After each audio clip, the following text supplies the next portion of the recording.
When you gotta go, you gotta go. Oh, yeah. Mongochatter 12 here. OJ Flynn. How you doing? Welcome back to my spot, dude. Spent some time here. Yeah. BTV. Definitely. You kind of coined that terminology. I feel like maybe I kind of have been spreading it around, making it hot. People are into it. Yeah. BTV, DTV, ATV. You Yeah. pretty much coined that terminology. We're always going to be DTV. There's never an ATV. No ATV? Nope. It's really sad. We're getting deep and dark right away, huh? You know, try not to be, but that's just how it is, you know? It is. I mean, you can't, what's that quote? It's like if you're, I'll paraphrase, but basically if you're not bothered by society, you're fucked. Yeah. Like if society doesn't bother you, what the hell is wrong with your head? Right? True. Well, that's how I think. I mean, not to sound like cynical, I've just never really been a fan of society in general, but try to make the best out of it, you know? Yeah. It's weird though, like, in theory, I am a fan of like systems, like, I guess it goes back to OCD, like organization. Like, I think it's interesting the way things are organized. It's just that human beings are susceptible to corruption. Yeah. And so they can't really adhere to the guidelines of the system. And so they blow it. Yeah. You know, and then people hate the system. Yeah. But it's not really the system that's like the problem. It's just the people who abuse it. True. You know, it's like put your fucking blinker signal on, and there'll be less accidents. No, I know what you mean. know, No, I know. Like the rules of the road are so, you know, that's like one system that we all basically agree upon. Yeah. So that's why I think road rage is so like potent, because it's infuriating when people break like these most basic rules. Because you could be a doctor, a cop, a lawyer, a bank robber, whoever. You just have to drive and stop at the stop signs and shit, and like you're good. You know? Yeah. I don't know. It's I spend a lot of time in my vehicle driving and shit, so I think about this a lot. True. You know? You're a bit of a road warrior, or have been? I feel like, driving calms me in a way, even though, like, I guess some people would be stressed out driving. I guess just growing up in a small town, honestly, just driving around aimlessly. Yeah. Growing up in Amesbury, Mass. Represent. Yeah. What up? 388-978. It's weird. Now it's 834, but, you know. It's 834? I think majority of the numbers now it's 834, but you know back in the day it was 388. I think this is like 363 or something weird. That used to be like 462, 465. That's OG. 508, 465, 462 is OG. Yeah. And they threw in 463. Yeah. And then they went 978. Yeah, the area code prior. Yeah. Changed the whole shit up, and now they're throwing like I see 363s, I see 857s, 774s. In this area? Well, just in the Boston area. True. Like, you know what I mean? 774 I think is a new Boston one, and like 853 is a Boston one. But I don't know. I used to have the same like sickest phone number for so long, and it was awesome, dude. And I changed my number because I was getting all this spam. Yeah. So I like got a new number, but I was living in California, but I still wanted to keep a 617 number.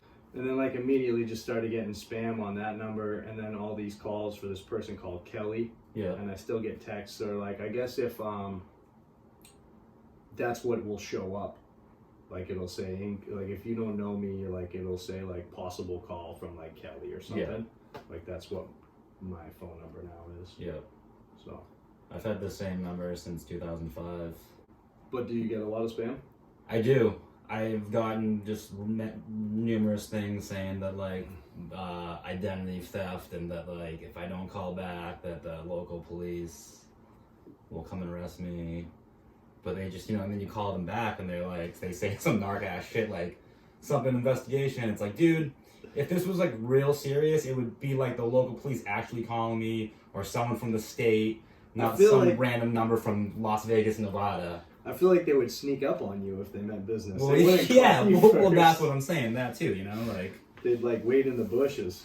exactly, You know, those Ford Explorer SUVs, always following. everyone has them. Yeah, dude, everyone has them, They're so like pertinent on the roadways. and everyone has those halogen lights now. So it's like if you're driving at night and like just because there's just experience I've had with cops, dude. Yeah. It's just like Ford Explorer, halogen lights on my ass. Yeah. Late at night. Sure. 80% could be a cop. Sure. Now it's like, oh, it's a soccer mom. Yeah. I guess it's better to assume that everyone is a cop. Well, yeah. That's how I treat it as. I mean, I feel like I have friends that just don't care and they'll just do things out in public, and I'm just like, dude, that's so sketchy. Yeah. Or maybe it's just my age where I'm like, dude, maybe, you know what I mean? If I was in my early 20s, maybe I would do it, but I don't even know, like... I don't know. Maybe it's different now. Like, I guess like it's a little bit different of a vibe. Like, weed is legal in Massachusetts and stuff now. But like, I know when I was in my 20s, I was in Burlington, Vermont. Yeah. And at the time, it seemed like two different worlds. Like, coming down to Massachusetts was like coming back into like regular society. Yeah. Whereas Burlington was like, you basically could do what you wanted. Yeah. And no one really fucking gave. Like, I think in Vermont up till like, I don't know like when exactly, but you could have an open container in the passenger seat if you were 21. Yeah. So people would just drink and drive, and then like if they got pulled over, it's just like hand your buddy in the passenger seat the beer. It was like pretty lawless in a way. Yeah. Like I went from Boston where it was very like kind of like strict, uptight, jockey, like Lansdowne Street club culture kind of ruled that city at the time, like 2000. And then all of a sudden I'm with all these hippies and they're just like naked and on drugs and no one really gives a shit what you do. So that was, for me, that was an interesting time to be in my early time and place. Yeah. To be in my early 20s. But nowadays it just seems like, I guess, I don't know, I think a lot of what we see too is like skate park culture when it comes to kids. True. So I don't actually know what like Other people kids that aren't skaters are up to. Yeah. And skaters are kind of like a unique breed, so I guess like in high school, like being like a skater or like, used to skate back then and like being into like punk or hardcore, like, post-rock emo bands or whatever, you kind of would get made fun of, like, oh, it's like so stupid stuff because that wasn't, I guess, the norm back then. But now it's like, I guess, the cool thing, like everything, like, you know what I mean, like, like being sad and depressed is cool, and like, like that's a cool thing. It's like, I don't think it's cool. I fucking hate being sad and depressed, but like, that's just like, that's weird. It's cool. It's like, like being dark and ominous, and like there's a thing now, like in the scene I see, at least, from playing music in Iron Gag, I've seen like being dark and like having that mentality of like, I don't know, being sad, and like, I don't know, me and my friends call it dark boy. Like, that's so dark boy. Dark boy. Yeah, like, oh, they're being dark boy. Like, just like that's, I don't know if it's a gimmick, but like people almost like embrace, that's like their thing, like the image of like that or whatever. It's weird. I used to trip out because like I used to bartend like in Santa Cruz at this place called Margaritaville, and it was like this, not Jimmy Buffett. It's like there's a whole story behind it. Like this dude heard the song on the radio, opened it, like, what a great name for a bar. Opened a bar called Margaritaville in Santa Cruz, got sued by Jimmy Buffett, and there was like this legal battle, and I think Jimmy Buffett couldn't have Margaritavilles in California or Hawaii because this dude technically copyrighted the name for a restaurant first, although that was whatever. Yeah. I used to bartend, you say I used to bartend at Margaritaville, people think like Bubba Gump shrimp. Yeah. But this was like a Capitola, California, Santa Cruz classic hole in the wall tourist trap spot. And they used to have like this dude, like Hawaiian shirt, playing Smoke on the Water, like some old like baby boomer dude, not to be an ageist or whatever, but it's like, I used to trip out on how people would just kind of like cling to that culture, and just like anything that they could associate, like they'd be into, they'd be like, oh yeah, fucking, I love tie-dye, I love sandals, I love Bob Marley, I love the Eagles, like just like anything you throw that's like a like somehow associated with that like culture is like, it gets like people like, yep, check, and I feel like that maybe is kind of like the dark boy thing, like, oh yeah, decay, horror movies, violence, like sadness, like I love all that shit, you know. It's like an obsession with this, just like, I don't know, macabre, you know. But I mean, maybe I'm just getting old, dude. I don't know. Like, I don't know. I think there was a certain time where like I would get into new things, whether it be like music, mostly music, I guess. And now it's just so hard for me to get into like new bands, and like I do get into new music, but it's not as the same thing where it's like, you know what I mean? It's not. But dude, think about this. Imagine if you weren't into hardcore and you still love music and you were trying to find out about new music. Yeah. What would you do? There's no, like, as far as like if you listen to the radio, it's like all this iHeart radio homogenous. They still want you to listen to Stairway to Heaven. Yeah. You know, it's like, how did people find out about music nowadays if they're not plugged into like a subcultural current of new bands? True. You know, I guess the internet, like you could rely on Pitchfork or some shit. Yeah. You know, but even that's like, it's so like it goes out of its way to be so different from the top 40 shit that it like, it's that itself is like a classification, you know? So it's not really truly like, you don't just like organically discover like a new band by hearing them on the radio. Yeah. You know, like those days are behind us. I mean, for me, like DTV. For me, like find bands to be like buying a CD, and then like you'd look at the thank you liner notes. Yes. Like, oh, they thank that band, let me check that band out. And then you would go through like a tunnel of, oh, check that band out, and then who did they think? Yeah. You know what I mean? But don't you think that's like kind of unique to like hardcore, punk rock music, or I mean maybe hip hop? True, yeah. Kind of find that vibe too? Yeah, I'd say like mostly underground subculture, like, you know, indie, hardcore, punk, hip hop. Grassroots, like people that have built shit by just being like playing shows together. Yeah. So you know you can kind of trust that band's like sensibility. Yeah. You know what I mean? I guess like, you know, I'm talking trash on Spotify, but I use it all the time. But they'll have a thing where it's like you listen to a band, and they'll have a thing after like the bottom of the page where it'll be like similar artists. And like honestly, the artists that are similar, they do a pretty good job with the algorithm they do. Like sometimes I'll find certain bands from that. Yeah. And I'll be like, whoa, like that's actually like crazy that like someone set up an algorithm to figure out a band sounds like that band, and they would know that because I listen to those certain bands that I might like it. Yeah. And like honestly, like 85 to like 90% of the time, dude, I end up liking that band. It's really spooky in a way, like how on point some of that shit is. You've done a lot of touring and maybe a handful of tours. You went on tour last summer, was it? No, like 2017, Iron Gag, the band I play in, we did a tour across the United States. We were around the whole United States in 21 days, but it was like, it was fun, but it was like most of the drives were like overnight drives, and they were 14 to 18 hours. Yeah. To, you know what I mean? To like get on time to the next show. Yeah. What was the van like sleeping wise or traveling? It was I'm so bad at this, dude. Maybe a 14, 15 passenger church van. I'll send you a picture of it so you can put it on the thing. Oh yeah. But yeah, we drove with that. Got it from a church in Lawrence. And mostly slept in the van, honestly. But was it like, so on the overnight 14 drive, is it like the dudes up front are awake and then everyone's asleep in the van? We would take shifts. It's like, all right, well, how long can you drive? All right, well, I'm going to at least do maybe 4 hours, and maybe if someone had enough Red Bull or whatever, nice some sativas, maybe I'll do an 8-hour drive, you know what I mean? And then I'll sleep, and then someone else will drive, or yada yada, you know? Like, it was like, I guess just shifts.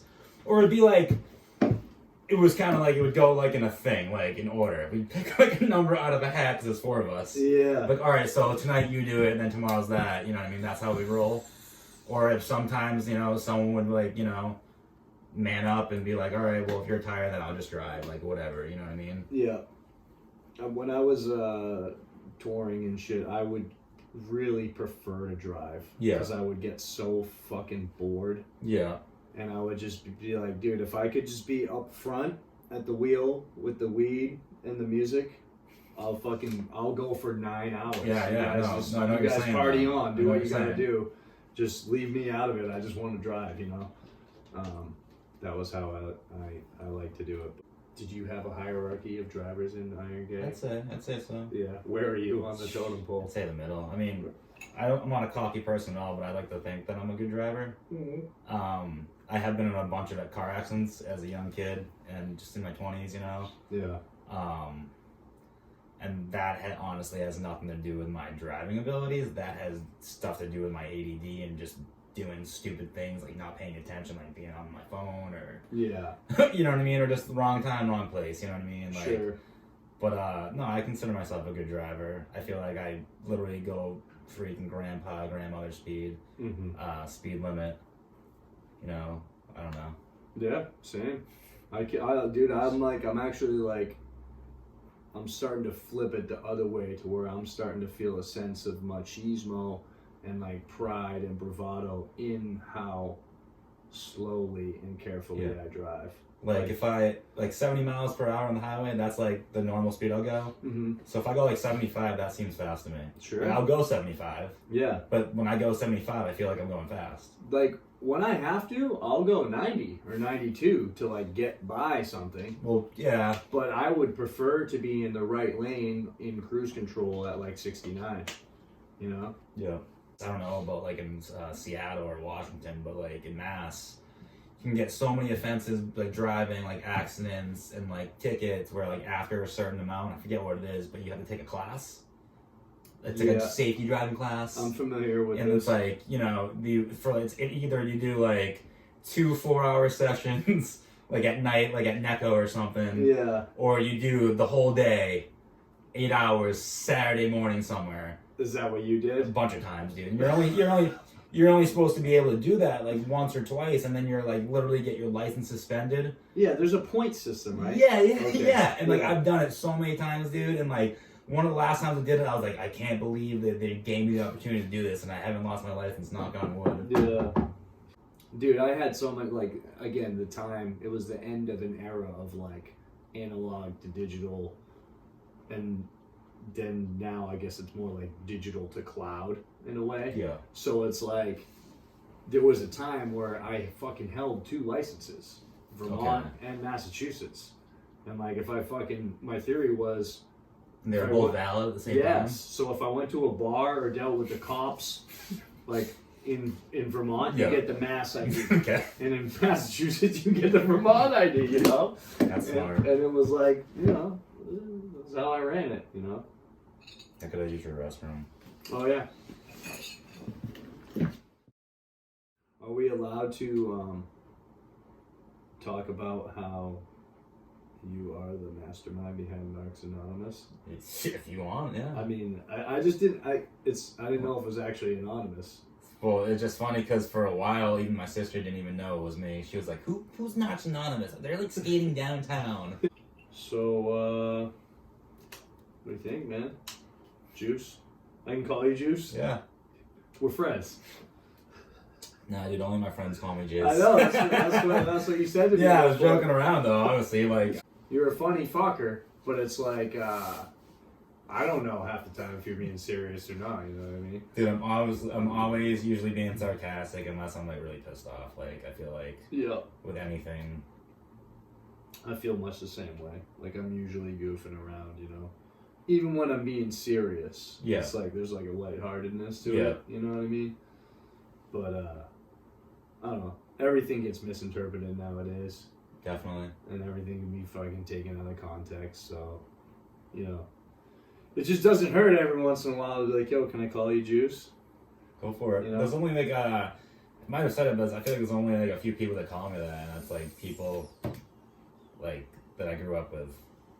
Or like people, you know what I mean? Like, if I were to meet someone, like, no one would call me Juice. And I feel like you call me Juice because, like, Taylor called me Juice. Taylor and Nate. Nate calls me Juice. You know what I mean? Like, There's other people that I used to skate with call me Juice. Well, it's also like, if you think about Taylor and Nate and me, like, that's like a cultural, like, OJ, Juice. Yeah. Like, yes, orange juice, but I'm more thinking about Orenthal James. Yeah. When I think of, like, he was the juice. Well, you know yeah. what I mean? Well, the funny thing is, like, I was adopted from Korea, and, like, my Korean name's OJ Pill.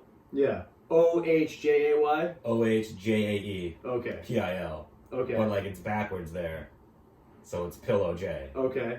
But the thing is, like, my parents, like, thought that was so cool. Like, oh yeah, we're gonna adopt this Korean kid because his name's OJ, and like, at the time, OJ Simpson was like this huge football player. Be like adopting someone named LeBron. Yeah, yeah. But it was like, at the time, OJ Simpson was this huge football player. He hadn't killed his wife yet. You know what I mean? Like, Jesus. yeah, I'm just being real. No, I know. It's so gnarly to say. Yeah, he hadn't killed his wife yet. He hadn't done those crazy things. He was this crazy, like, you know, football player, and he was fast, and it was the juice, you know? So, like, that was, like, the thing, you know what I mean? The other thing is, too, is, like, so, you know, I guess it's not necessarily, like, my shit or, like, particular, like, me and my friends, but it's, like a lot of people talk about, I mean, hell, Juice Magazine, you know what I mean? But, like, so, me and, like, Ollie Dodge and our friend Ryan Dalton, like, when we were, like, cavorting around Los Angeles together, like, I'd always be talking about the juice, like if something good would happen, like, that's the juice, like, fucking, oh dude, like, the juice would be like, it'd just be like a little burst of, like, the wind that you can ride for a while, like, oh yeah, fucking, you know, you get a good clip, like, that's the juice. Or like, fucking, dude, like, we're at the restaurant and, like, the fucking free dessert, that's the juice, baby. We would always just be like, that's the juice, baby, you know. So it's just like, it's funny, like, because me and Ollie Dodge and shit and Ryan, like, we always talk about, like, the juice, or, like, you know, shit can be, like, very, I guess Wrecking Ball says yummy. Yeah. You know, like, I could say juicy, like, that's fucking juicy, man. Yeah. You know, so salutes. Yeah, dude. Yeah. Are you into juice itself? I mean, I try to just drink water and maybe some coffee, but I like juice. I mean, I like orange juice. Sounds so stereotypical, but like, yeah. Would you like a glass? I'm good right now, man. Okay. Thank you, though. Sure. I honestly just don't really drink that much stuff other than like water. I'll have like a coconut water. Pulp or no pulp? Pulp. Coconut water. With pulp? Is pulp and coconut water? Oh, geez. Maybe I'm just drinking the generic bullshit, but... Dude, you can get pulp and coconut. It's fucking... It's actually... It's harder to find than you think, or it's like... Okay. Fuck. You know the 365 organic fucking Whole Foods knockoff brand? Yeah. They make a reasonably priced coconut water. I guess cancel culture's gonna say I can't buy it anymore. I was gonna say. Yeah, they probably have it at Whole Foods, right? Whatever. But they, like, not to be like, oh, whatever, the West Coast, but like in Seattle and California, I would always find you'd have to look a little bit harder, but it would be like in the same store, like you'd find they'd offer that with like pulp and no pulp. Mm-hmm. And then, like, it's fucking, you can't, like, it's so hard to find coconut water with pulp around here. It's, like, mystifying. It's, like, same, okay, dude, it's, like, salsa, good luck trying to find hot. Yeah. Like, only if you get Green Mountain Gringo, which is the shit. But, like, if you just want your regular Tostitos salsa from the aisle in the supermarket, they have, like, fucking mild and medium. Yeah. There's no hot anywhere. Sean Fenn just gave me a bottle of Tapatio, which I didn't even realize. He pointed out to me that you can't get on the fucking East Coast. Like, you can't just buy Tapatio in the supermarket. Maybe a specialty store. Yeah. So, do you cook a lot? Not really. How do you eat? I cook food. Yeah, I cook breakfast every morning. It sucks. Oh, man. Eggs. Ugh. Eggs, broccoli, sometimes an avocado. Oh, yeah. Would you, and I don't know how I would answer this myself. Yeah. And you have to picture a somewhat different, what we would probably consider to be evolved, enlightened society to exist Yeah. for this framework. But like, say you needed surgery. Yeah. And you're getting surgery, and I mean, Massachusetts, weed's legal. There's really nothing that says that your surgeon can't be a daily smoker. Yeah. When they get home from the hospital, they can fucking roll up a big old green joint and fucking chief it to their face every goddamn night, watch Mork and Mindy, and fucking go back to the hospital and perform their Is Mork and duties. Mindy really Mork and Mindy? Is that what it's called? Or was it Three's Company? Or I get those confused. No, Mork and Mindy, Nanu, Nanu. Yeah, Robin Williams. R.I.P. Yeah. But would you want that dude to take a hit of weed moments before fucking Doing surgery? operating on you? If he was a daily smoker. If he's a daily smoker, dude, why not? If it doesn't affect me, why would I care? Certain Well, people, I mean, some people would say that might cause I feel like a he lot. might do a better job if he was. That's what maybe he'd be more into it and focused, dude. Like, that's Yeah. at least my experiences with marijuana. Like, I know. I know there's a book called The Natural Mind. yeah. And basically, what I don't know who wrote it. I should. But it's basically about how your brain, like, so in pertinence to like marijuana, it's like in driving, it's basically about your brain and sleep. Or there's a part of this book that's like about. I didn't read the book. Someone told me about the book, but they explained it intricately, and it's fascinating. And I have done research. But it's a person who's driving an automobile sober, 100% sober, with 8 hours sleep. Yeah. That's the best. That's the top possible hierarchy. Mm-hmm. A person who smokes marijuana every day of their life and drives stoned is going to be higher on that hierarchy than, say, a person who smokes marijuana every day of their life and does not drive stoned, as far as functionality and alertness and a better driver. Yeah. And so basically the idea is that, like, what your brain is accustomed to is kind of the best, coupled with restful sleep. Yeah. That's the best possible synopsis. I'm high every day. Yeah. If I get a good night's rest, I am going to drive way better stoned than someone who does not smoke weed and has no rest. Mm-hmm. Right? So a sober person with 3 hours sleep is going to drive way shittier than a pothead with 8 hours sleep, who's baked out of their mind. Well, yeah. Well, there's a statistic out there that says, like, lack of sleep's more dangerous than driving drunk. Again, with the fine motor skills and shit, I feel like that's crazy. Well, yeah. How many times have we all driven home tired as fuck, where you're just like cranking the radio with the windows definitely, open? and slapping yourself in the face. Yeah, and like, you know, so many tours, so many tours. I thought we're gonna die, but it's cool. No, I know what you're saying. There's a fine line, I guess. I don't know, like. Back to the tour thing, we're kind of all over the map, but a real quick question I meant to ask you before was, like, with those 14 8-hour things, pick any tour you've done, for an example, but, like, say for the last one, did you have places to sleep line up, like, with other bands, like in the little, like, punker, like, network? Here the thing is, if the drive was that long, we wouldn't be able to sleep because we'd have to drive overnight to make it. You know what I mean? Yeah. For the most part, I guess we would sometimes stay with people, depending if it wasn't narc, you know what I mean? Like, I feel like everyone in my band's kind of like how I am, but a little bit different, but almost same mentality as to, like, hey, like, I'd rather just sleep in the van on the van floor or whatever in a Walmart parking lot compared to sleeping on someone's floor where it's a pretty cynical band. Right? That's not a diss. Like, I guess we're dark boys. No, I guess I wouldn't say cynical. I guess just like I I don't want to use the word realist, but I guess more so like, I don't know. I don't really know what the word would really be.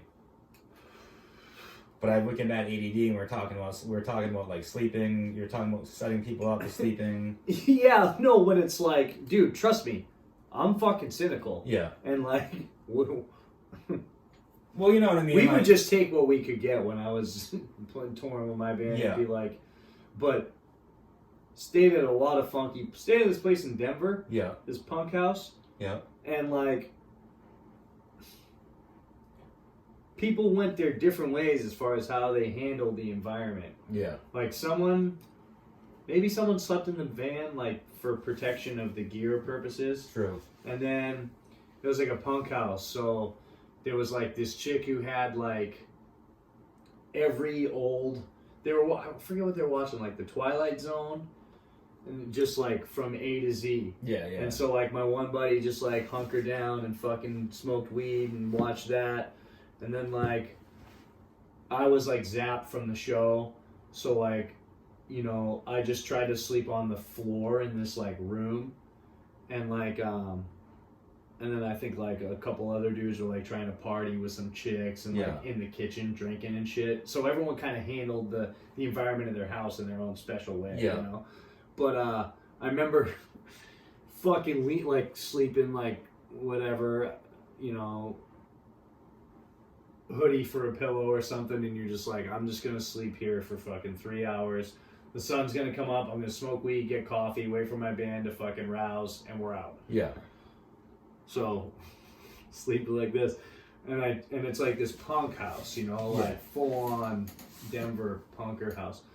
And I turn over and I lean over like this, and there's this fucking dog shit turd inches from my face, dude. Just like, I'm like, yo, I can't. So I think I went and joined the fucking TV party. You know, it was just like, and we just stayed up till the wee hours, like just watching till we were sober enough to drive.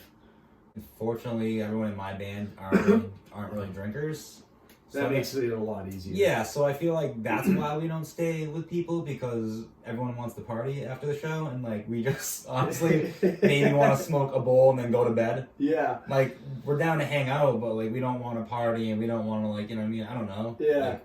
Like my other guitarist, he's a kid, you know, he's married, has a kid, like kind of like, you know, older, like, you know, we don't really want to like party, like we're down to hang and like, you know, smoke some bowls or whatever, but like, I don't know, not really down to like party, like, you know, have people like, you know, just like, I don't know. I feel like all of us, I could be like just speaking for myself, but I feel like wicked fight or flight type of people, like just like, you know what I mean? Certain things, like, I feel like someone has anxiety that day and then everyone has anxiety. You know what I mean? Yeah. If someone plays, well, how long have you guys been playing together?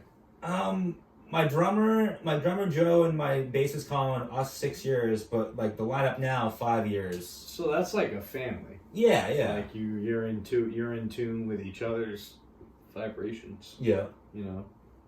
And on tour, dude, you're like, you know where those other people are at all times. Well, yeah, you can vibe off how they're feeling, like what's wrong, like I know you're anxious, dude, like you just snapped, like what's the deal? It's like, all right, everything's gonna be okay, like. We used to listen to stand-up comedy in the van. Yeah. Like to build morale. Because like those long drives, it's like, I know. If you all laugh together, it does wonders for the morale, you know? Yeah, honestly, it's just like, it's either like just driving, like I feel like it's either like, because the van was so big at the time, it's like if you're in the back, you're gonna fall asleep because it's so like boring. Yeah. It's either you're falling asleep, listening to music, or you're listening to music as a whole, or whatever, you know what I mean? Or like talking or whatever. I feel like it's just like, you're driving in the passenger, you're having a conversation, but sometimes in the back, you're either just passed out or whatever. Yeah. Lack of sleep, you know what I mean? Like, such a lack of sleep, dude, on tours. We agreed as a band, like, if we ever do tours again, it's just gonna be the four of us, just because that's just how we operate. Yeah. I went crazy and quit my band, and like, I now have a rule where I will only be in bands with other skateboarders. That's what you were saying, yeah. Yeah, that's it. Yeah. It just has to be that way. Pretty much like every tour, I'll bring my board. Yeah. If I don't skate that day, maybe I'll just push around the parking lot. Yeah. some of them skate, you know what I mean? Not like skate like every day, but like they board and shit. Yeah, but, like, yeah. It's not like I guess it's not like the ordeal of like, all right, well, I'm gonna skate and then play a show. It's like if I have time before the show, I'll skate. You know what I mean? Yeah, but, like, yeah. I'm not like gonna try and do something and break something. My luck. I have to try and play music. It might be nicer for you two to kind of keep those worlds separate in a way. Like, you know, being in a band is really like being in a relationship with someone. Oh, sure. With 3 other people Yeah, or yeah. whatever. And it's like, you know what I mean? You like commitments, certain sacrifices. Not even sacrifices, just like, I don't know. Trying to agree on the same thing and make everyone happy at the same time, whether like, you know, maybe you're not fully like 100%, but you're 75, 80. So do that, you know what I mean? Like, you know what I mean? It can't be fully everyone. At least that's how I see it, and I feel like that's with relationships in general in life. Like, yeah, no, I mean it's your creative and like practical life, and your personal life too, because it's like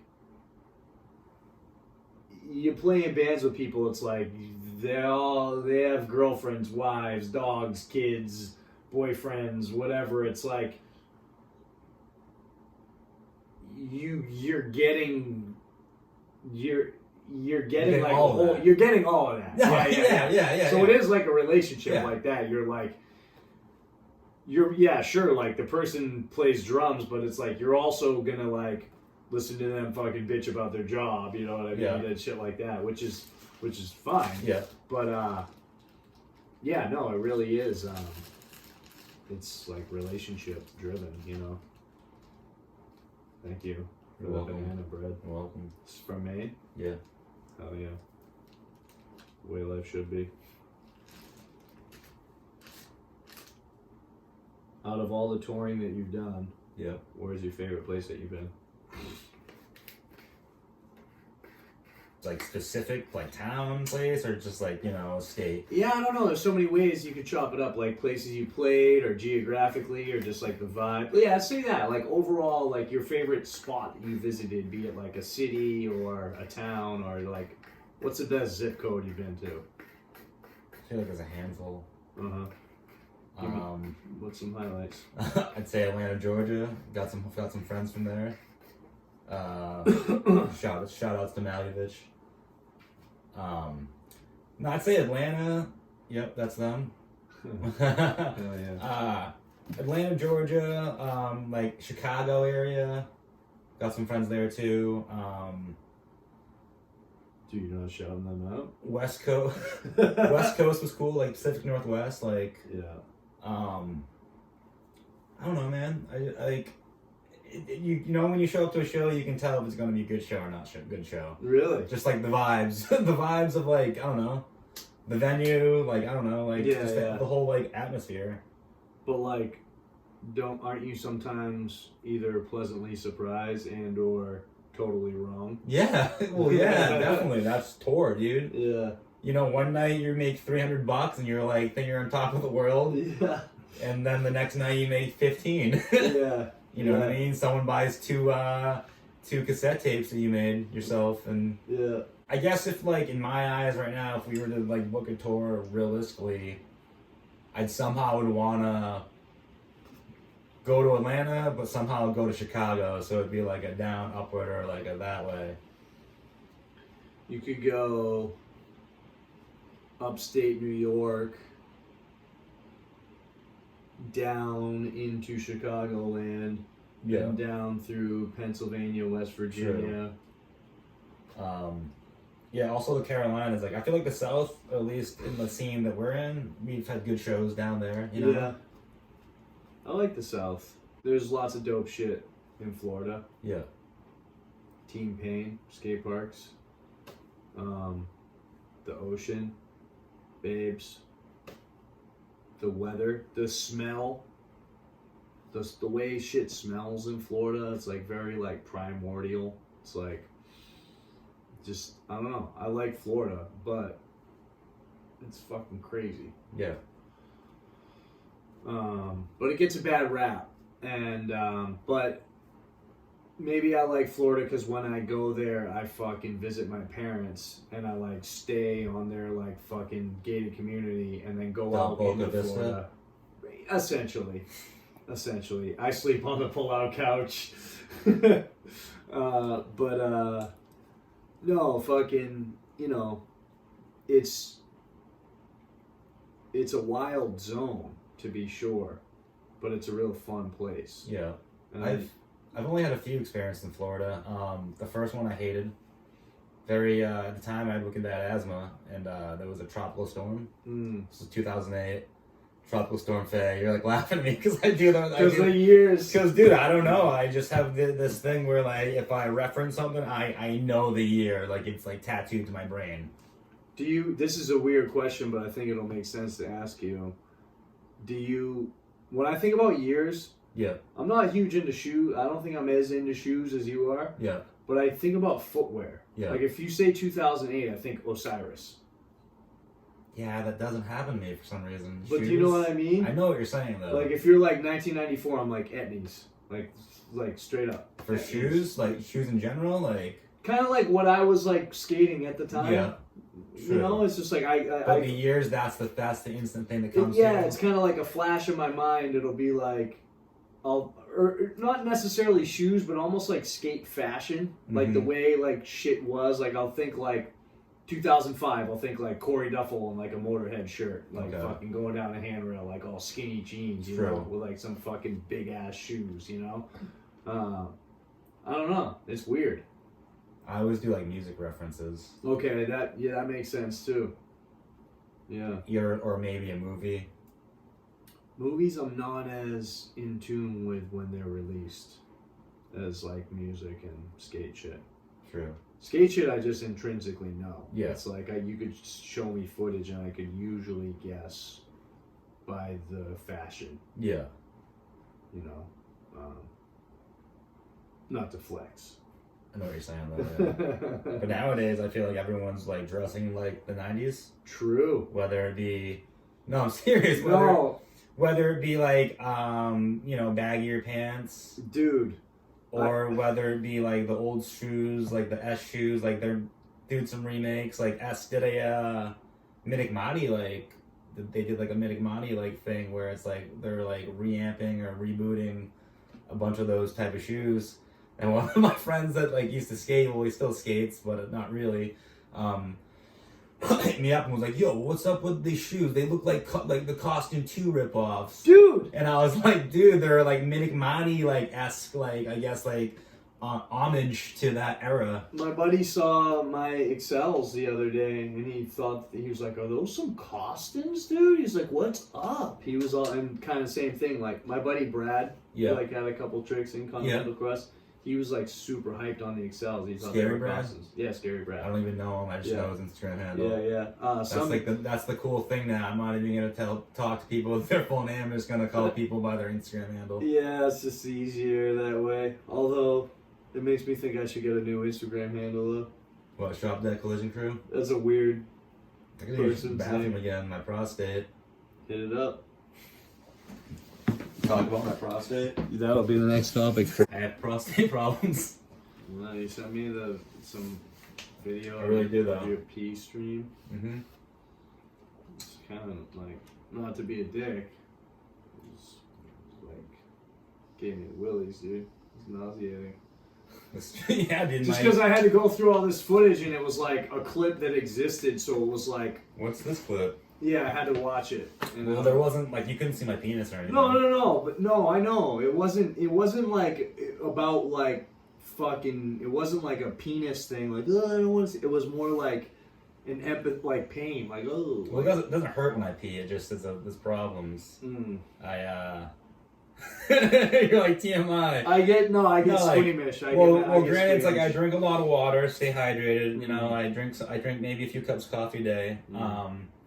But yeah, I really do have prostate problems. A few years ago, like I noticed I was going to the bathroom like a lot. Like I'd go to the bathroom like, and then like 20 minutes later I had to go again, and like it'd be a cycle, keep going. And I would notice that towards the last Iron Gag tour, where like literally I had to go, and like there was no like you know what I mean. It was like they were pulling over. Okay. They were pulling over. I get it now. What? Why you pee in your car so much? Yeah. So they're pulling over, and like every time I had to go, and eventually I learned how to go in a bottom of a car. But no, like 2 years ago, I finally saw a good doctor. Got referred to a urologist. Yes. And the guy was like, you might have like a stricture in your urethra, meaning like it's like not, it's narrow. Okay. And they're like, actually I told Ben Nolan this story in my car, and the kid like couldn't like hold himself together. He actually brought this up to me like, when he was home. Like, a few weeks ago. Yeah, so don't tell me about it. No. No, because I won't. So I'm like, so it's a stricture. I'm like Ben. Why? It's a stricture. Okay. Dude, they just said they Go. said they might have to stretch my opening up. Oh my god. And I was like, okay. So they were like, pee in this thing, and so we can see like the levels of how like what your meter is supposed to be or whatever. And they're like, all right, well you might have a stricture, so the next time you come in here, we're gonna have to like stick a tube down there, yada yada. Oh, dude. Okay. So like, you know when you go to the dentist, yes. they give you that blue bib. Yeah. So a blue bib's down like around my stuff. And like they like took a shot up my penis with some type of lidocaine or whatever, and like I'm not looking down there, but you know obviously like you know anxious, anxiety induced, I have to look. Yeah. Oh my so gosh. I look, dude, in like my private areas. My private areas are poking up above like the blue bib, dude. And no lie, like my urethra opening in my penis. Okay, dude. Was it Stranger Things? It's spread open, dude, like vice grip style. Oh man, so what's your favorite skateboarding trick? No, I can't do that. I was at a movie theater one time. I was watching by myself. Yeah. I was living in Vermont, and I went to see Sin City. Yeah. Simulated gore trips me out. I was at the Wax Museum, the London Dungeon. Unholy Living Dead. I was in London, UK. UK. And I was at the London Dungeon. And it's funny because I was just at my mom's house the other day and I was looking at photos from the trip. Yeah. You get nauseous? No, you should see my gear from 1997. Like it's like crazy 90s gear. It's like these big ass DCs and fucking cargo pants and shit and like, but whatever. But yeah, like there was like this Jack the Ripper thing with like these entrails and shit. And I fucking fainted. I was at this movie theater in Vermont by myself. And I went at like a 1 p.m. showing to see Sin City, solo, stoned, and. You've seen the movie. Yeah. Frank Miller. Yeah. When fucking Elijah Wood's getting his entrails eaten by the dog. Yeah. Dude, I got tunnel vision and shit and had this crazy panic attack. Vagal response, right? You passed out? Or, yes. Like you felt like nauseous and then all of a sudden... I had to go to the bathroom and put cold water on my face. So I was like walking out of the movie theater like where it's like the preview posters and shit like in the hallway. And I fucking slammed. I fucking fell down, right? And I woke up and I was on the floor and I had like I had opened up my fucking skate shit on my palm. So it was like bleeding, you know, and I like got up, went to the bathroom, put water on my face, came back, walked out through the same hallway, and I saw on the floor I was wearing a bandana on my head. There was a bandana and my sunglasses on the floor. Didn't even notice it at the time when I got up. I just like got knocked out, you know, fell down, fainted. Yeah. But it was like, and really it's like, it's funny too, because I had a friend who did a tour of duty in Iraq and he came back with some crazy ass photos from like the side of the road of like corpses and shit. Yeah. Didn't really bother me. The reality. Yeah. The simulated gore really disturbs me. Yeah. When it's... Well, I feel like Sin City do that movie, like they do the whole color correction green screen thing, so I feel like then too was like boom in your face. You know what I mean? Well, stoned alone at 1 in the like you just wake up, have your coffee, and then go see that movie, and like I basically had a panic attack because of I'm not into gore. Yeah. I don't know. I'm a little bitch. Kind of into it. I mean, Yeah, dark boy. oh, like it's weird. I hated horror films growing up as a kid. I'd have nightmares. Like the movie It. Never seen it. The original movie It with Tim Curry, Stephen King. I've never seen Alright, it. well, I hated clowns. I still hate clowns. I'm not into clowns. That scared me as a kid. Same with Candyman. You know, you say Candyman 3 times. Candyman. You say Candyman 3 times in the mirror. See, I never got into Candyman 3 times because they already stole that from who was the fucking Mother Mary or Yeah, Bloody Mary. yeah, she already has that zone. Who's Candyman? That's Hollywood shit. I don't know, dude. As someone that was like 8 years old seeing that film, you know. Did you ever do Bloody Mary? No. You never did it? No. Go do it. No. We'll wait. We'll see what happens. Are you Superstitious? yeah, like ghosts and aliens and I mean, I believe in ghosts. I believe in aliens. hell yeah. All right. Why wouldn't you believe Now in we're aliens? I podcasting. feel like if you don't believe in aliens, that's just very like closed-minded and ignorant. To think It's that, arrogant. well, yeah, like to think that human beings are the only living, like intellectual living people in society Right. on like planet Earth, like there's Yeah. other planets. Like, Do you think that they're among us? what do you mean? Like, I mean, do you think that there's aliens among us Like, posing as humans, operating and infiltrating within human society as maybe a way, say, just one hypothesis, to end the human race or bring the human race to a place where they're going to need the intervention of alien help, invasion, to where we will all be their subservient, not in all that aspect. I mean, I wouldn't. No, I don't. I'm saying, do you think that that's Cable. one view of the diamond of possibilities in a certain multiverse? I don't know. Sounds big. Really? No, I mean, I wouldn't say to end like the human race, but Why wouldn't they have the technology to replicate? No, they definitely have the technology to replicate as being human beings. But I'm saying I don't think their motivation would be to like end the human race. I mean, maybe to get some type of information from us. So you're here to speak on their motivation, But not so. I wouldn't say not so like to like do whatever to like cause harm. I mean, who knows? Maybe yeah, but like I don't know. You don't know. So we haven't talked about skating at all. Yeah, I know. It's gonna get sunny out today. It looks like too. It's a little refreshing in a way, you know. I mean, we can talk about it if you want to. Of course, Skating? I want to. Yeah. Yeah, obviously we'll talk about skating. But you know, Even though I don't really skateboard. you don't. Nah, dude. How long have you been skating? I guess we're doing it. I mean, technically or realistically, What does that even mean? taking breaks. Mm. Like, you know what I mean? Like, I've taken breaks, but I've always had a board. So does that count? Like when I took a break and didn't have a board, am I a skater? Like, Yeah, I don't know. You know what I mean? It kind of depends on the breaks. There's been like years breaks. There's been like It's a lot. you know what I mean? I guess when I really got like into skating, like got like an actual real skateboard, like a real setup, Yeah, yeah. or as far as like little kid, like Yeah, I don't know. I know what you mean. There's a gray area. I always say I've been skating for 35 years, but I feel like the first like bunch of those years was like banana boards, ragtag, hand-me-downs. Like it wasn't until December 25th, 1989 that I got like a Powell Peralta Christmas tree board. Yeah. You know what I mean? That was like, this is a skateboard. Like it was like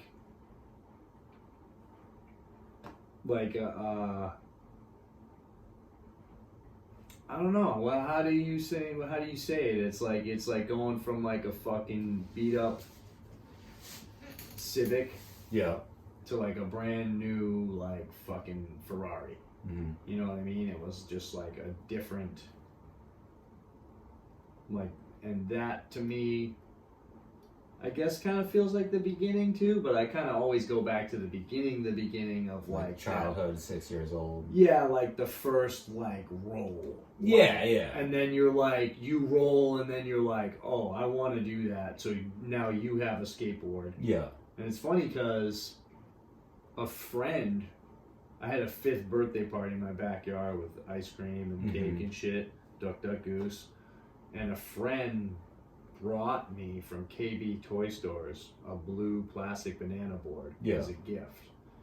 At the time, it was probably like, realistically, 85 was probably $12, which is like the equivalent of like $20 now. Yeah. So, and that was that. Been rolling since then. Yeah. You know, pretty crazy. Yeah. I think it would have happened for me no matter which way. Yeah. But it's just weird that it was like actually a gift. Yeah.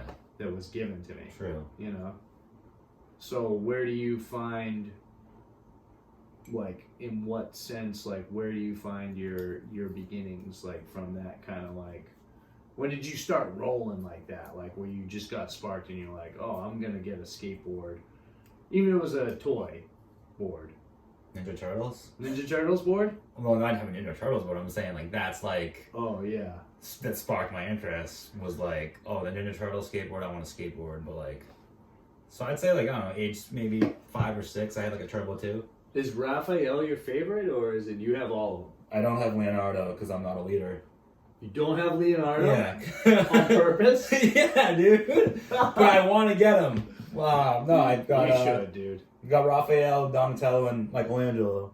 Yeah. Obviously, Michelangelo was my favorite growing up. Oh, yeah.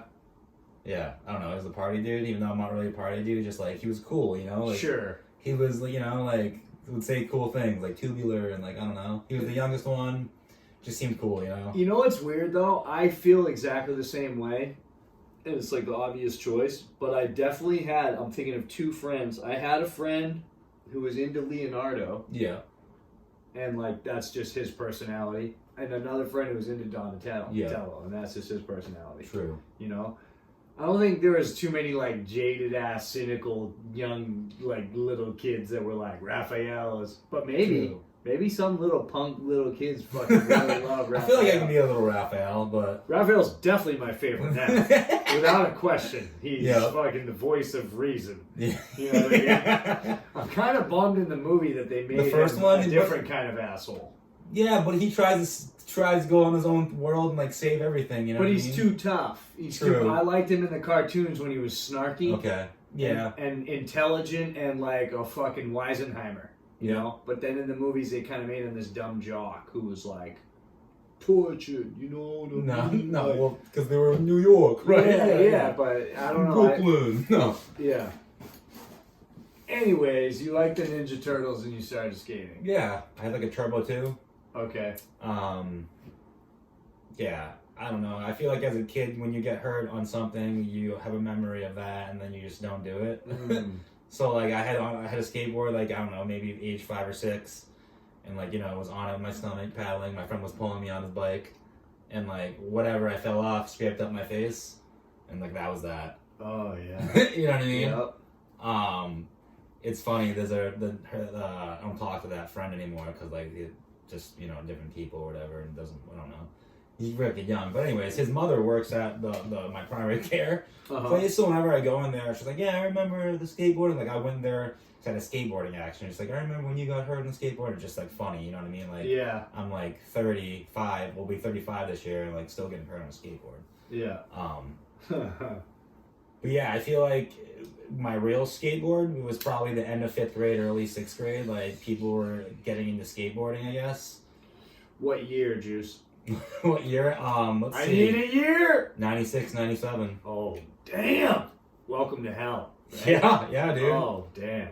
Yeah, dude, Welcome to Hell and Jump Off a Building Toy Machine were the 2 skate videos I saw first time ever. Those are the first videos I ever saw. Did you go in, like, I think it was like 2003. Did you go to when Zero came to Nashua? I didn't, but I went when Shorties went to Nashua. Okay. Whoa. Muska? Yeah, but he was in the van. No way. Yeah. Me and my friend Will went there. hoping to see like Muska, Smolik. Smolik? You didn't see Smolik? Dude, I honestly remember like Brandon Turner, Aaron Snyder, maybe Sammy Baptista. I'm not even sure, but I definitely not like Smolik or Olsen? Yeah, Olsen was there. Okay, sick. But like, you know what I mean? It was like as a kid, it's like I want to see Chad Muska. You know what I mean? Like that's like I want to see Chad Muska right now. well, yeah, but like as a kid, it's like Chad Muska.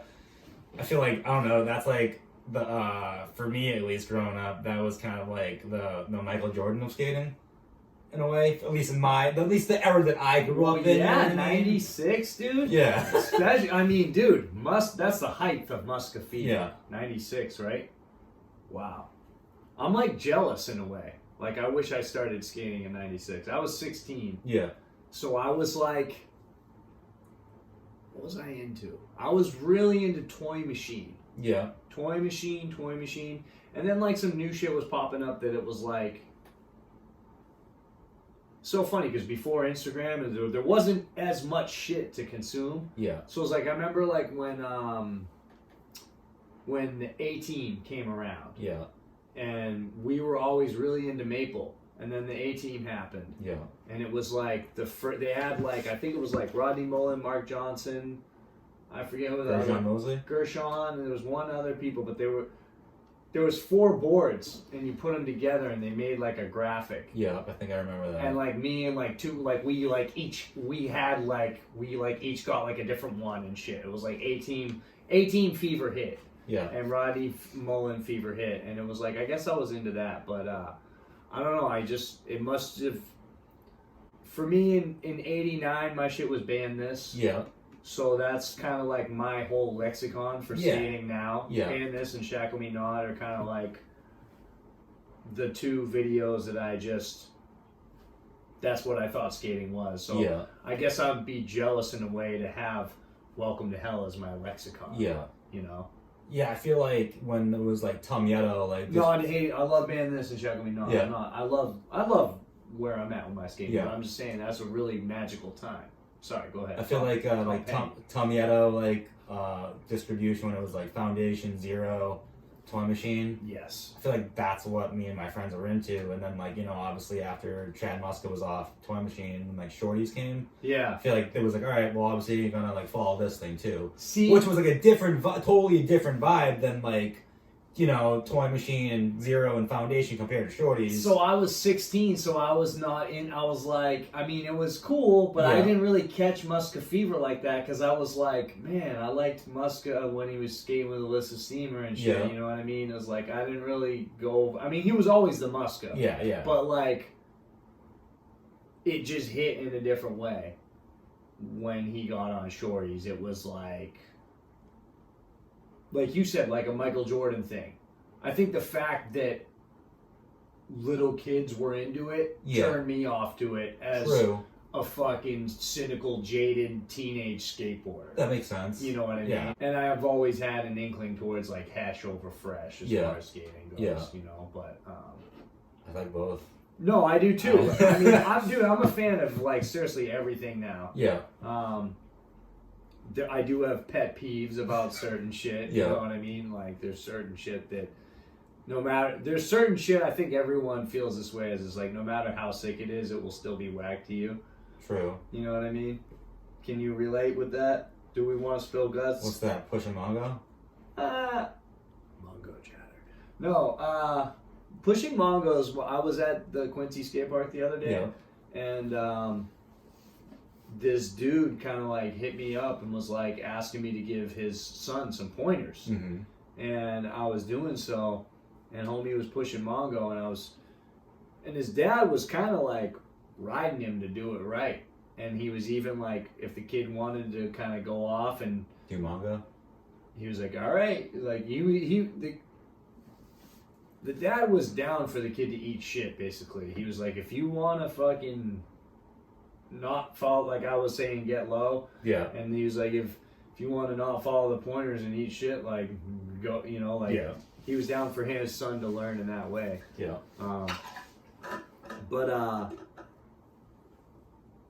So I had to kind of explain to the dad what the deal was with Mongo pushing, Yeah.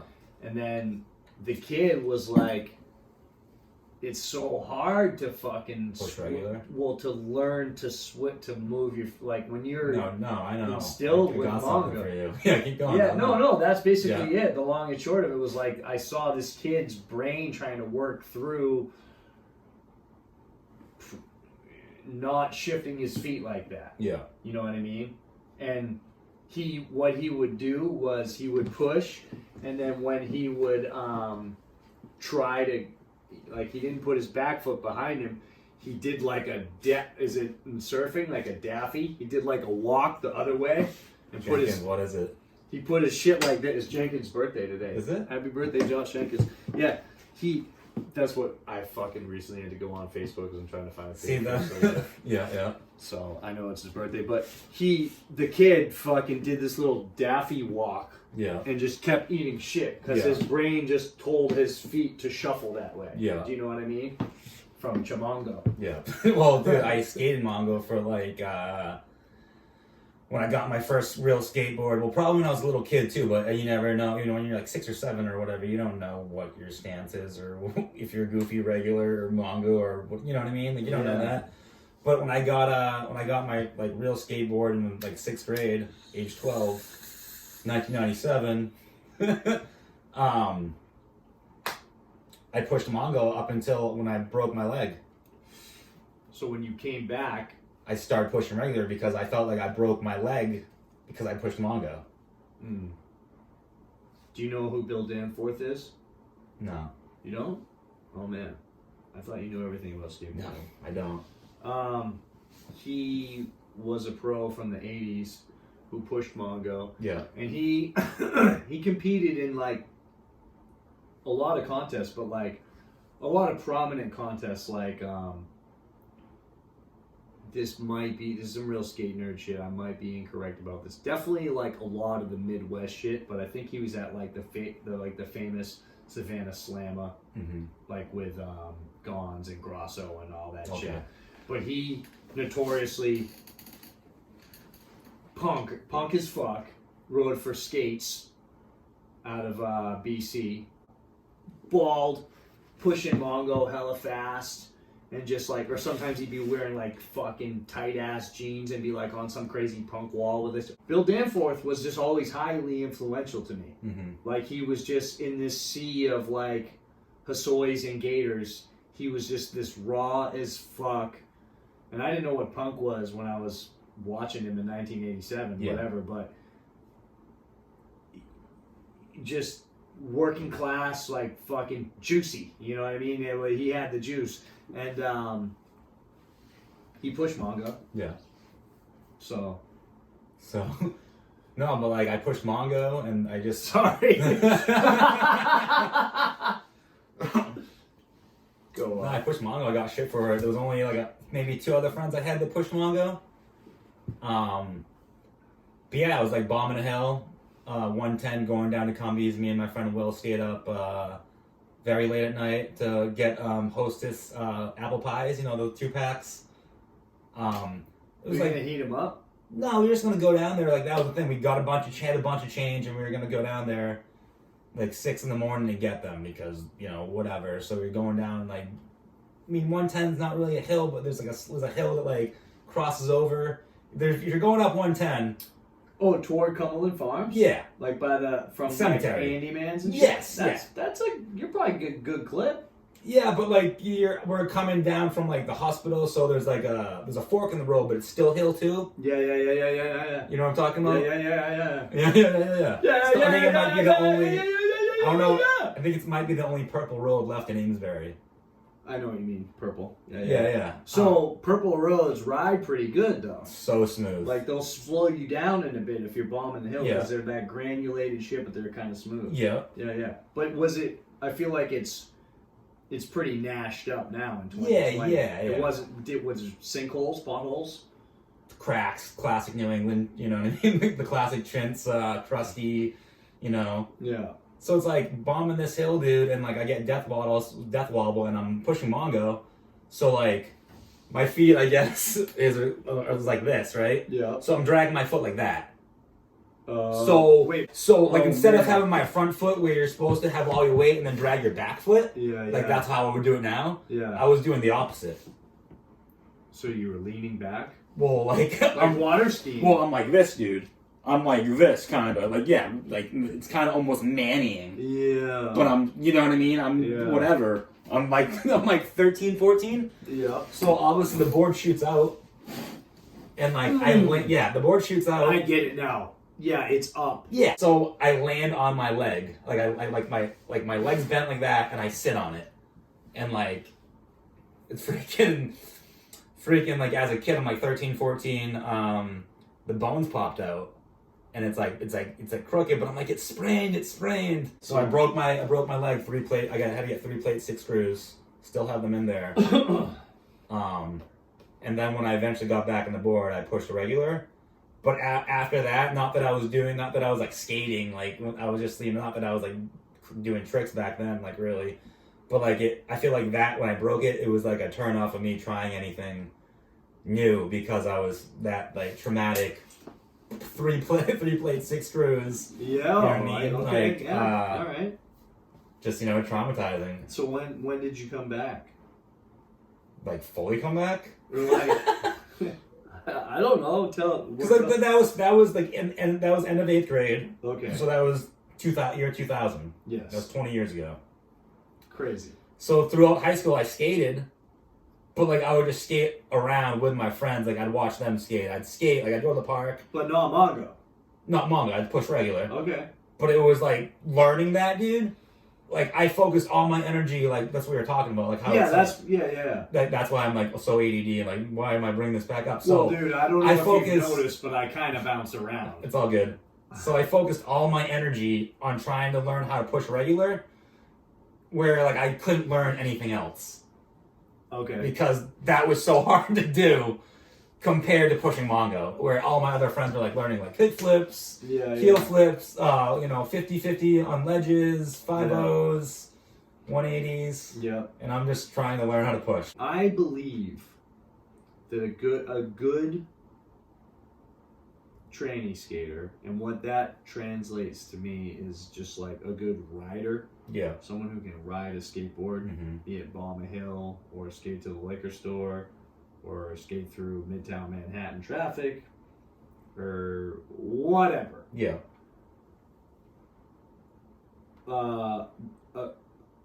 If that translates and you progress a transition, and you get really comfortable and have good board control, like Noah. Yeah. Picture Noah, okay?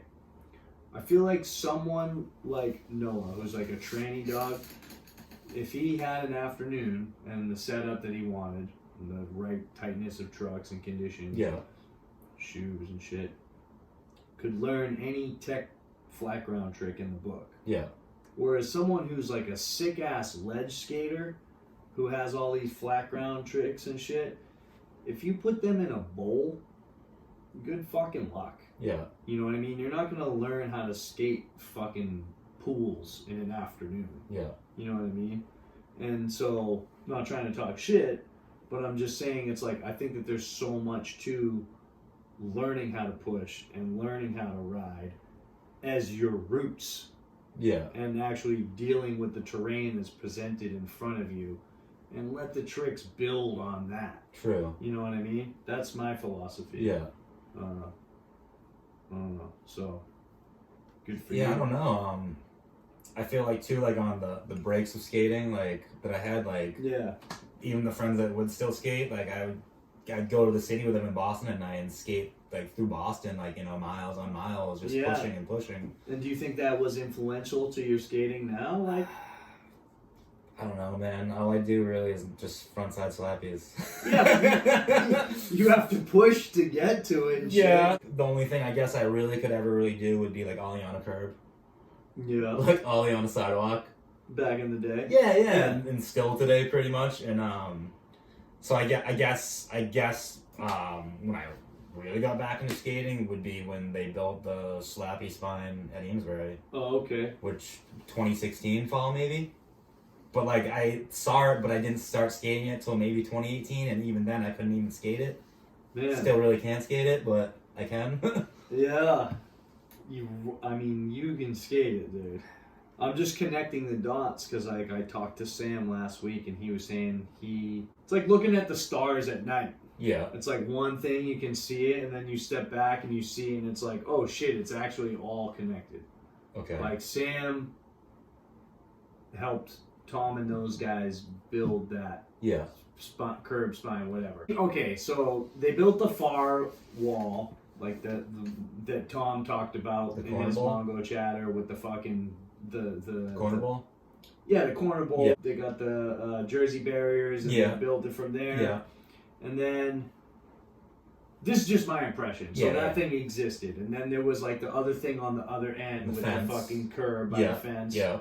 And then the curb spine, which like I would see Pete's Pig skating that on the internet in Seattle. And I'd be like, oh damn, Amesbury's really looking fucking groovy, you know? Yeah. And then the volcano was like slightly before my time. I think it was like new right around the time. August 2018. Okay, so I showed up in like December 2018. Yeah. So yeah, it was just my impression of like seeing it kind of sprout up, and I'm trying to get like the timeline because it's like I'm always coming back to visit. Sometimes skating Amesbury, sometimes not. You know what I mean? As like Seattle, like I wasn't nowhere near in tune to it as now. True. What brought you back? Slappy spine. Oh yeah. No, like not really, but like I was like, I guess before I started skating with people. I mean, I've always skated with people, but for the most part, it was like I'd go to the skate park by myself in the morning, so no one could see me skate. Okay. You know, Heath Kirchart style. Don't look at me. And I guess would try to skate, you know. Okay. And then one day I was like, but what? I want to talk about. Let's talk about slappies, slappy culture. Yeah. Curb skating as a trend, and I'm not talking about DTV curb skating because that's its own trend. Yeah. But BTV. Yeah. 2016, 2017, right into 2019. Yeah.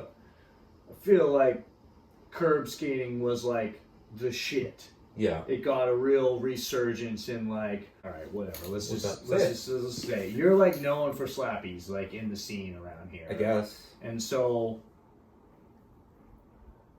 what's the connection between the slappy spine, and you skating in the morning?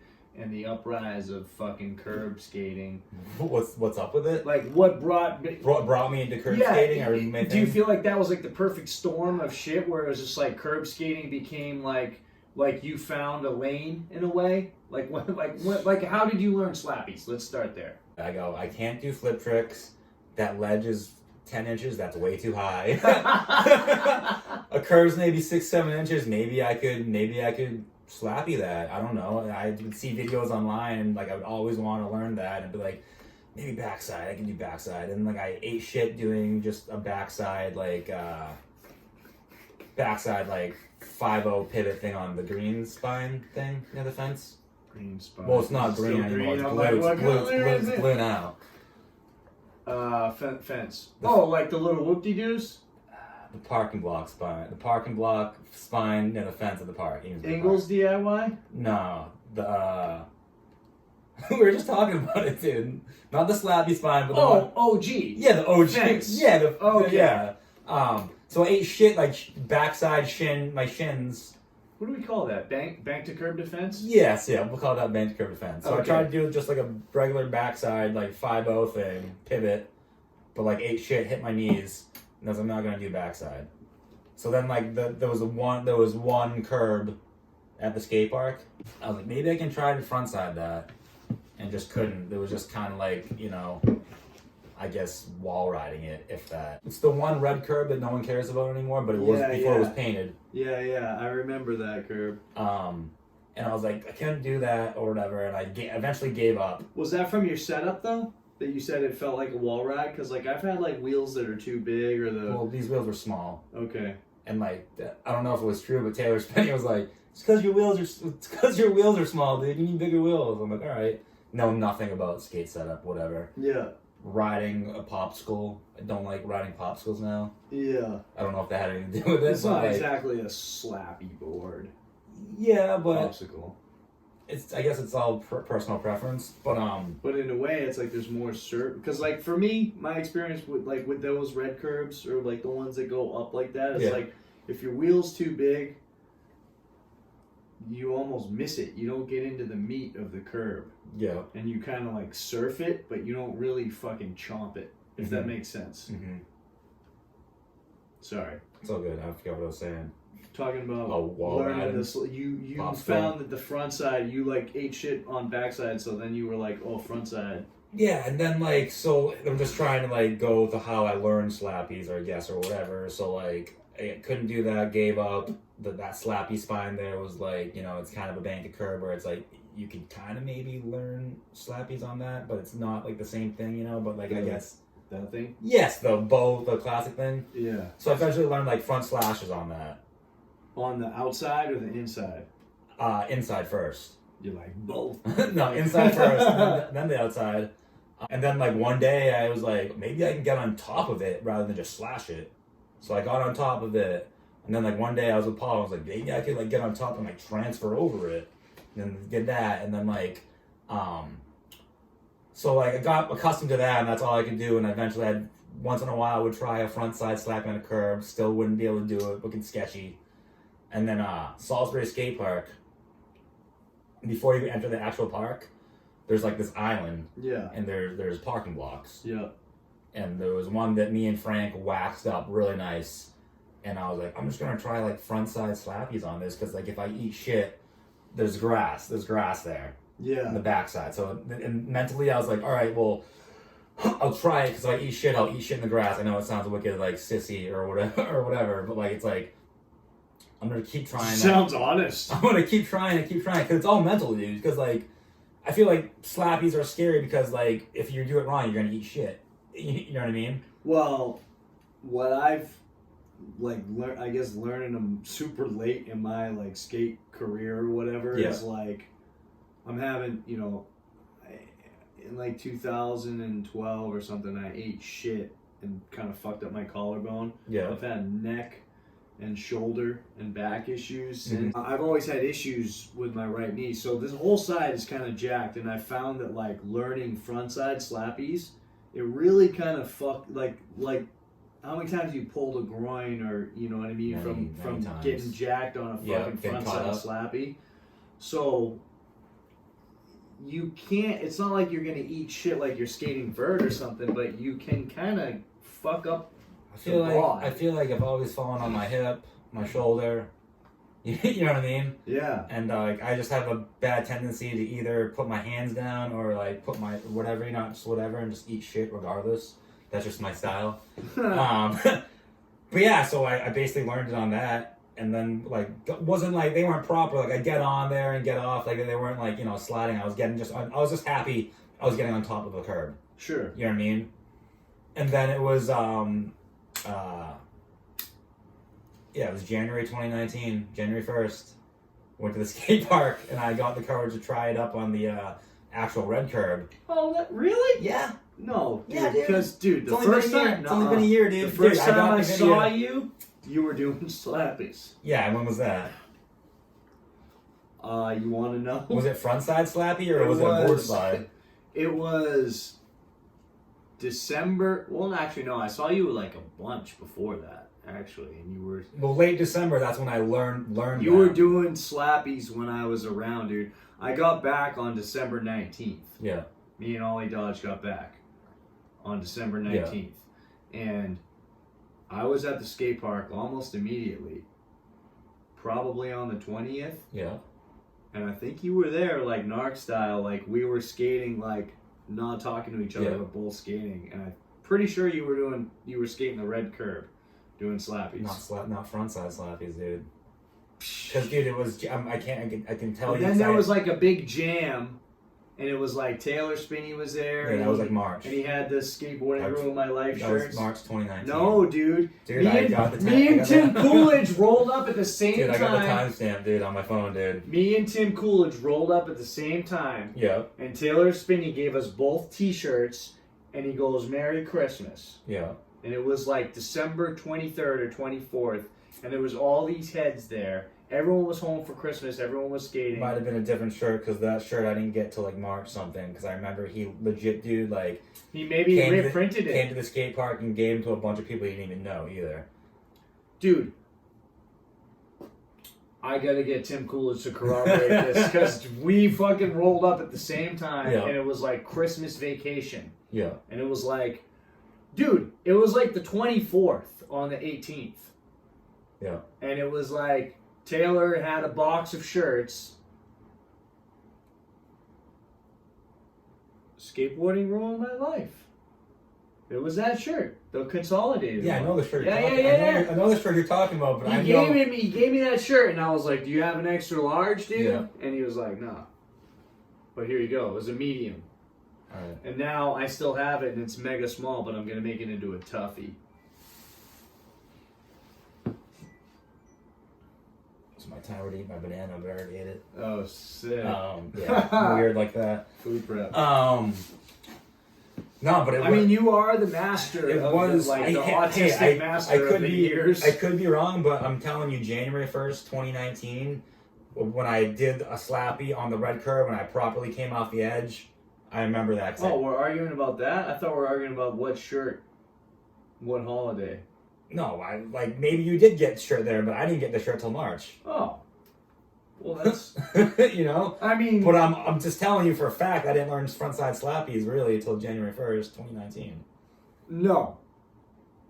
Well, sometime between the 19th and January 1st, dude, I was like going to fucking... A bunch of times. Yeah. I was going to Amesbury, and it was before we had been... Yourself, dude. Yourself, dude. Yeah, and I would be there Yeah. in the morning, and you probably were like pissed. I know you now. You were probably like pissed that I was there. Like, who's this fucking dude? I'm trying to have the park to myself. And like, I was there. No, it was more so like, dude, now I can't skate because I'm going to get made fun of. No, because honestly, I thought you were like a slappy god. You know? I thought you were on the curb. I'll be honest. I thought you were on the curb trend. I thought you were a trendy curb skater. That's so what I thought. I don't want to be any of that. No, I know, but that was you thought I was a Nazi. but that was my impression of you. Was like I was like, this dude is skating curbs a lot. Yeah. You know what I mean? Yeah. And that's all he's doing. Yeah.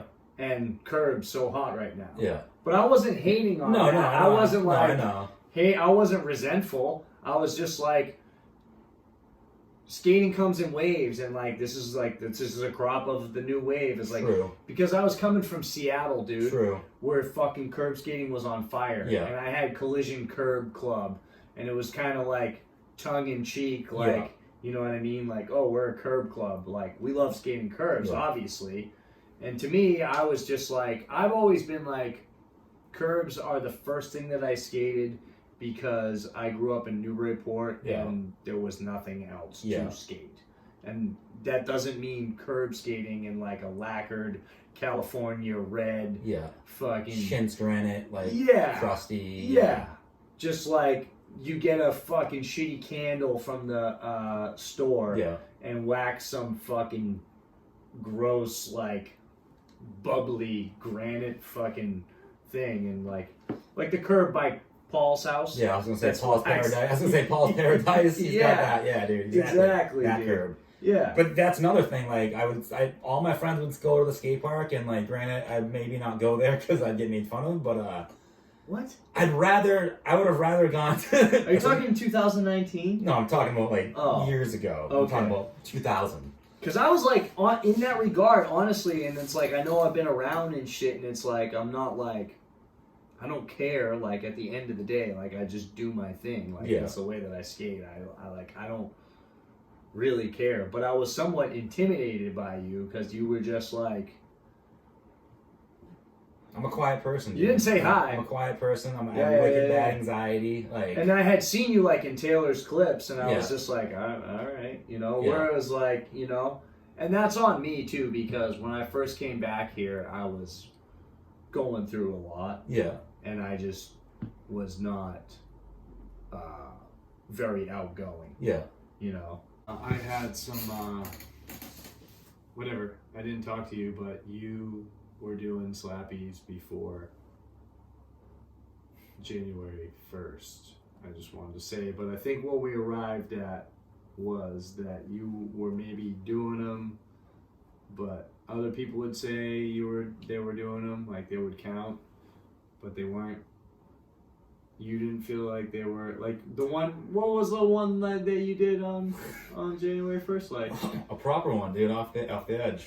oh, off the edge. Yeah, That's like- what you're saying is the definition. Yeah, You gotta- dude. you Like gotta- on, well, I don't know, dude. Like proper, fully come off. Dude, like grind, and come off. Like, you know what I mean? Yeah. Not just like grind. Like, I don't know.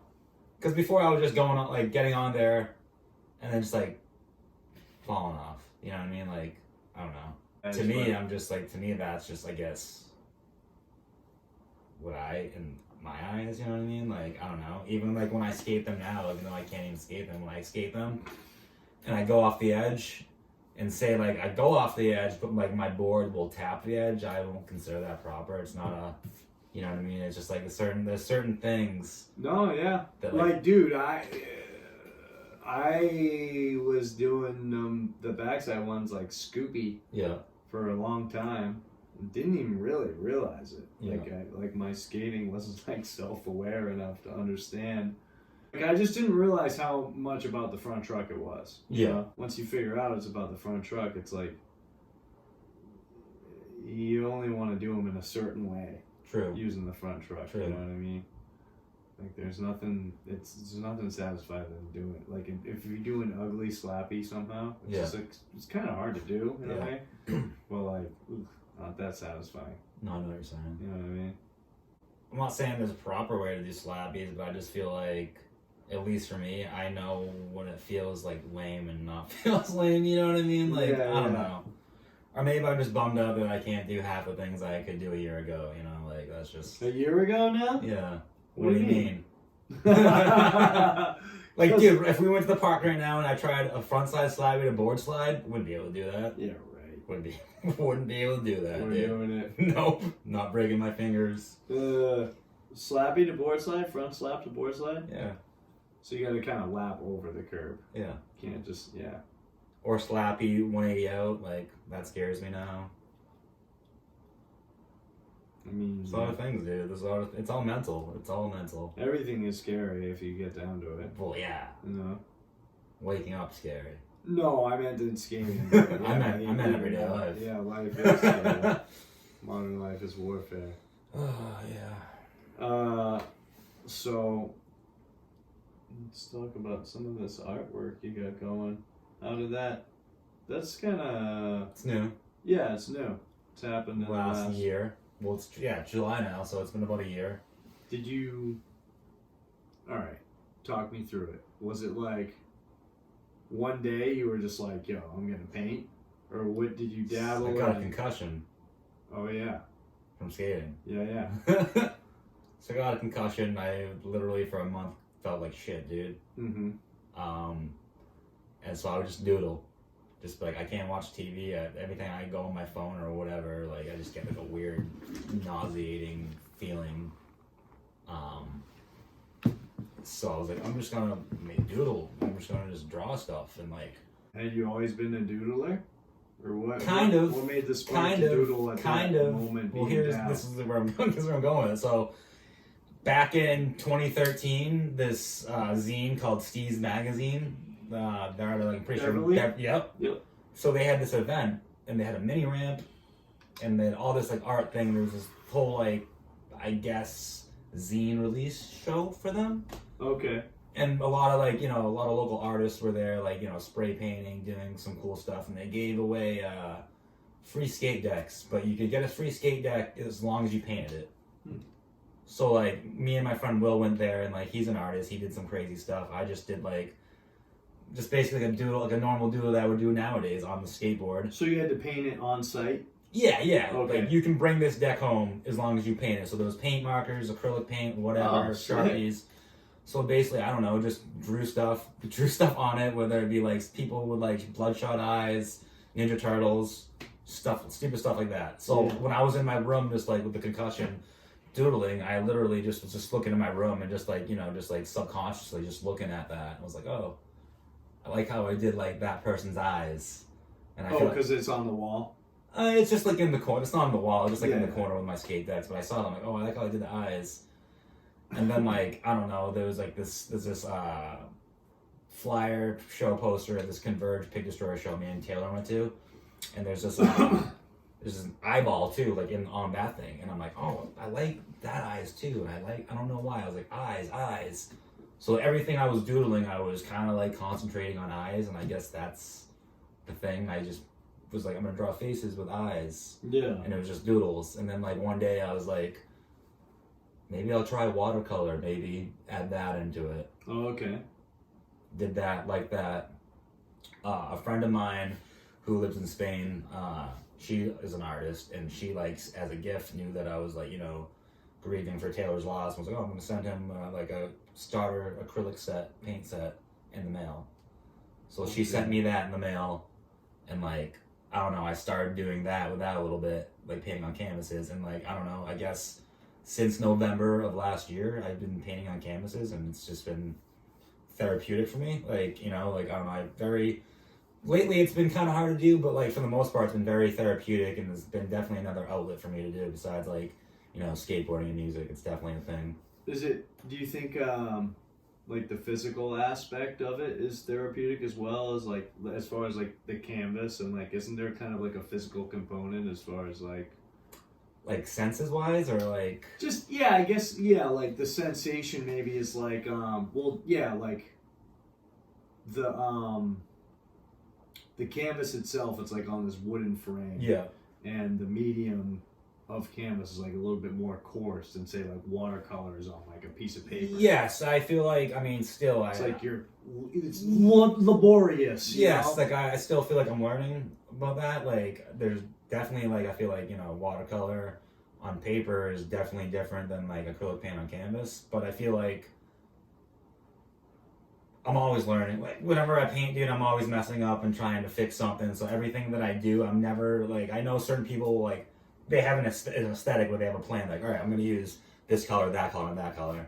Dude, I'm so all over the place where I'll grab this color, that color, and then I'm like, all right, that's all I'm going to do. And it's like, I can't, and I just keep grabbing colors and colors and colors, and that's just how I operate. And like, that's rad. When I try to be, I guess, strict about what I'm using, more conservative, I feel like it doesn't work. Like it feels too, like I'm trying too hard, and it just doesn't come out the way that like what I'm feeling at that moment, I guess. Yeah. Where I feel like I'm just kind of like polishing a turd, even though I feel like all my paintings are turds.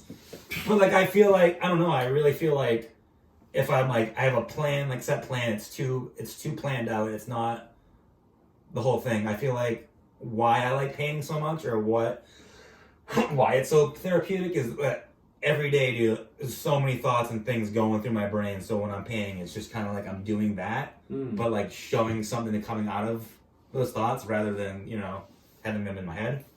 Hence, I guess the word doodle in your head. Yeah. Kind of. I don't know. Okay. Makes sense. Doodle in your head.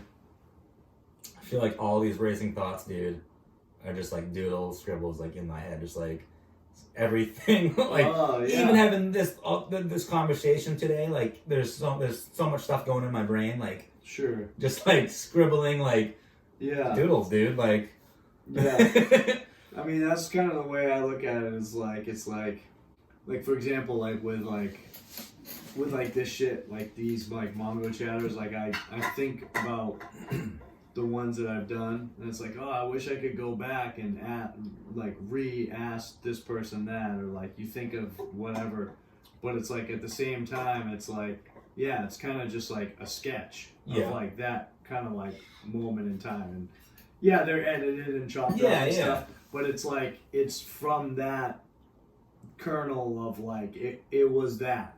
So right down to the point of actual thoughts. It's so hard to focus with all those thoughts. It's, you know, nowadays more than ever. It's like so it's definitely important for me to have some type of like linear creative output. Yeah. That's like, you know, it's like you can depend on it. Yeah. You know what I mean? You can, and you're like, it's at least like, you know, it's like the world may be falling to shit around you, but at least you produced this painting today. Well, yeah. You know what I mean? And it's like you can rest on that. Yeah. In a sense, you know what I mean? Whereas like you didn't just watch. I mean, nothing wrong with watching Netflix. Yeah. But you didn't just sit there. No, I know. You know what I mean? And I feel like for like my painting, how like I guess sporadic and I'll use a bunch of colors and just I don't know. I guess abstract art. I feel like maybe that's why I like slappies. Not saying like that's like abstract, but I feel like slappies are like it's aggressive. It's like I'm gonna throw something. Like it just seems like whatever.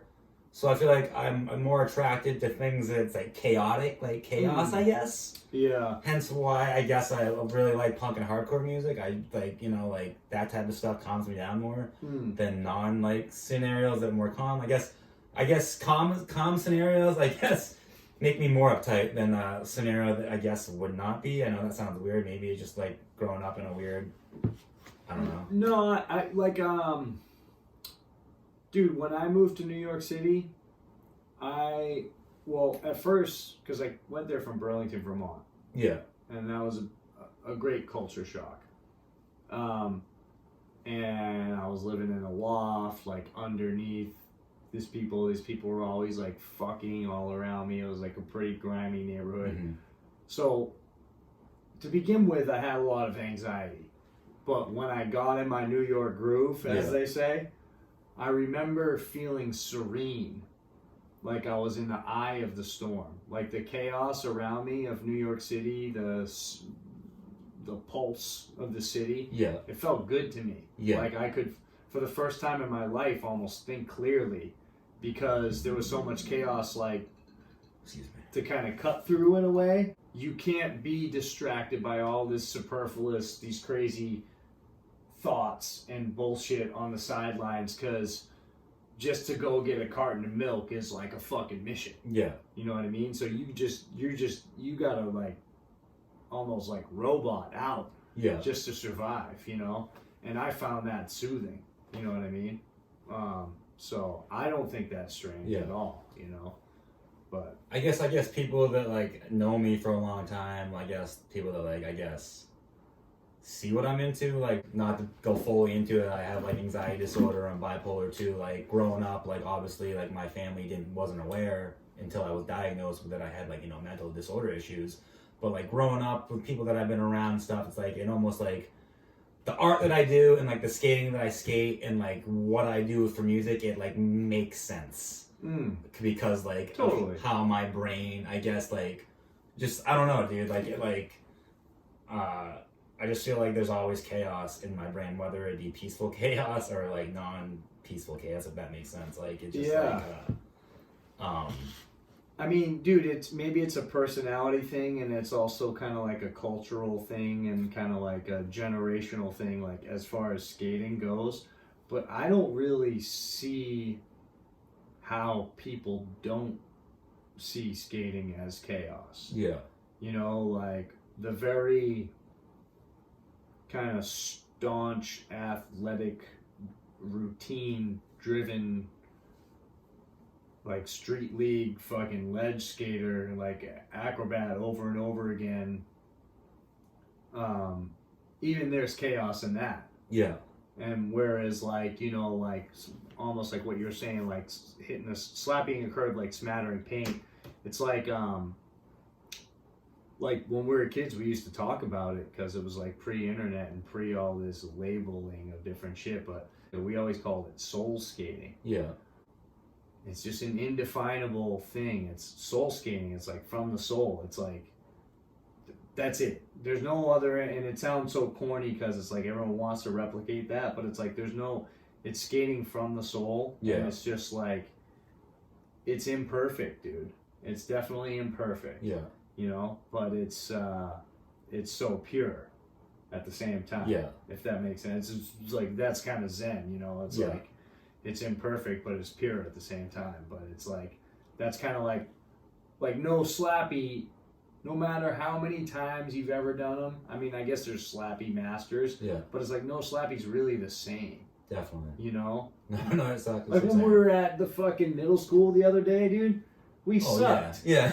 And we're like kind of good, and not like we're good. No, but you know what I mean? No, we know how to do slappies and and shit. And like we fucking, just because the way that curve was, like. It's granite, dude. And there was like. Granite, granite, no paint, like, come on. Like 50 people, and we're like.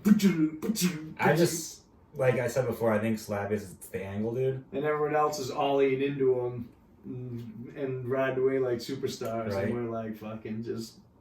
It's the angle when there was so many people, dude, like, where I needed to be for my angle. No, but, like, I think skateboarding, like, the way why I love it so much nowadays, it's like, when I skate, I have a shitty day regardless. I mean, that's every day. But, like, the times I'm skating and the way that my feet feel on the board and the stuff, dude, like, for that, the 3 seconds of a slash grind or a slappy, that little moment of, like, feeling, the joyness, yes, is, like, what I was getting or what I do get when I play, like, a live set with music. But it's, like, I can get that skating. So if I skate all day, I can pretty much get that 20-minute feeling multiple times in the day. Okay. And it's, like, you know what I mean? And that's the same thing with painting. It's, like, I might be bummed out thinking about something, but, like, right then and there, all I'm thinking really is what I'm doing then, even though if I have stuff, but like right then, I'm shutting off kind of. Sure. You know what I mean? And that's what skating, like I'll shut what's going on inside world, I'll shut off. Yeah. And I'll just kind of try to like just, you know, be in with what I'm doing with the skating. And that's with playing a show. I'm thinking of what chord I'm playing or whatnot. I'm in that zone, you know what I mean? And those, I feel like, why like art, music, and skating now is like the 3 outlets for me that's like, the same, you know what I mean? A thing that's like, that's why living's worth it, you know, like existing and like creating, like, I don't know. Yeah. We speak very highly of creative people. Yeah. But I think that creative people understand that it's often a curse because there's a true compulsion to be creative and to continue to create. And if you don't do that, you feel empty. Mm-hmm. And there's sort of nothing worse than like untapped creativity if you're a highly creative person. Yeah. You know what I mean? So it can be a little bit bittersweet. I found, I don't know, I you know, lately my creativity is all that I have. Yeah. Essentially, you know. So it's kind of what I'm thriving on, but it always keeps me going. Even when I'm very highly busy with other avenues of life, like work, relationships, or whatever, which I don't have going on right now. You know, if I'm not working on something, it's like something ain't right. Yeah, I know what you're saying. You know what I mean? But that's not. It sounds so romantic. But it can really kind of eat at you. Yeah. You know what I mean? And I just think it's interesting that like the tendency is to speak so highly of creativity, which, you know, it's needed for progression. Yeah. And it's appreciated for entertainment, like art. But to the creator, it can often be a bit of a curse. Yeah. You know what I mean? So... yeah, it's kind of weird. It's like you have to keep going. Yeah.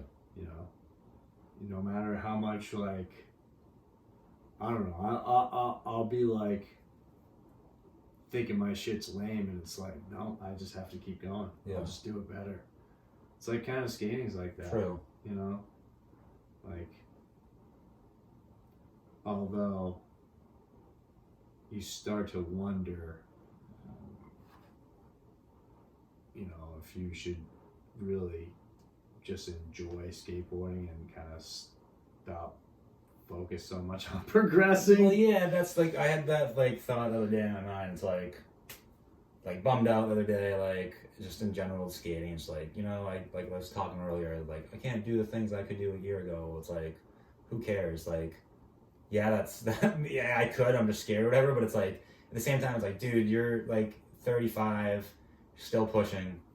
Like you know what I mean? Like the thing that I said that I wanted to learn when I went to the skate park like 3 years ago was to learn to skate slappy spine, learn a frontside slappy, and I can do those now. Yeah. Then what does it matter if I don't progress? Well, I mean, dude, what'd you do yesterday? Was it a disaster on the volcano, like a slide, like a lip slide disaster thing on the volcano? You've been doing that lately. Yeah. What the fuck?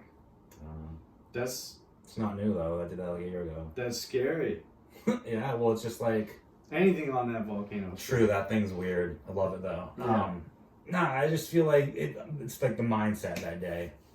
It's like the mindset, how you actually feel on your board that day. Because sometimes like I don't feel comfortable on my board, even though you are comfortable, but you just don't have it that day. You know, you feel like you have 2 left feet or something. Yeah. I think it's that, and I just think it's the overall, I don't know, maybe just mindset and just like, I don't know, how you actually feel on the board.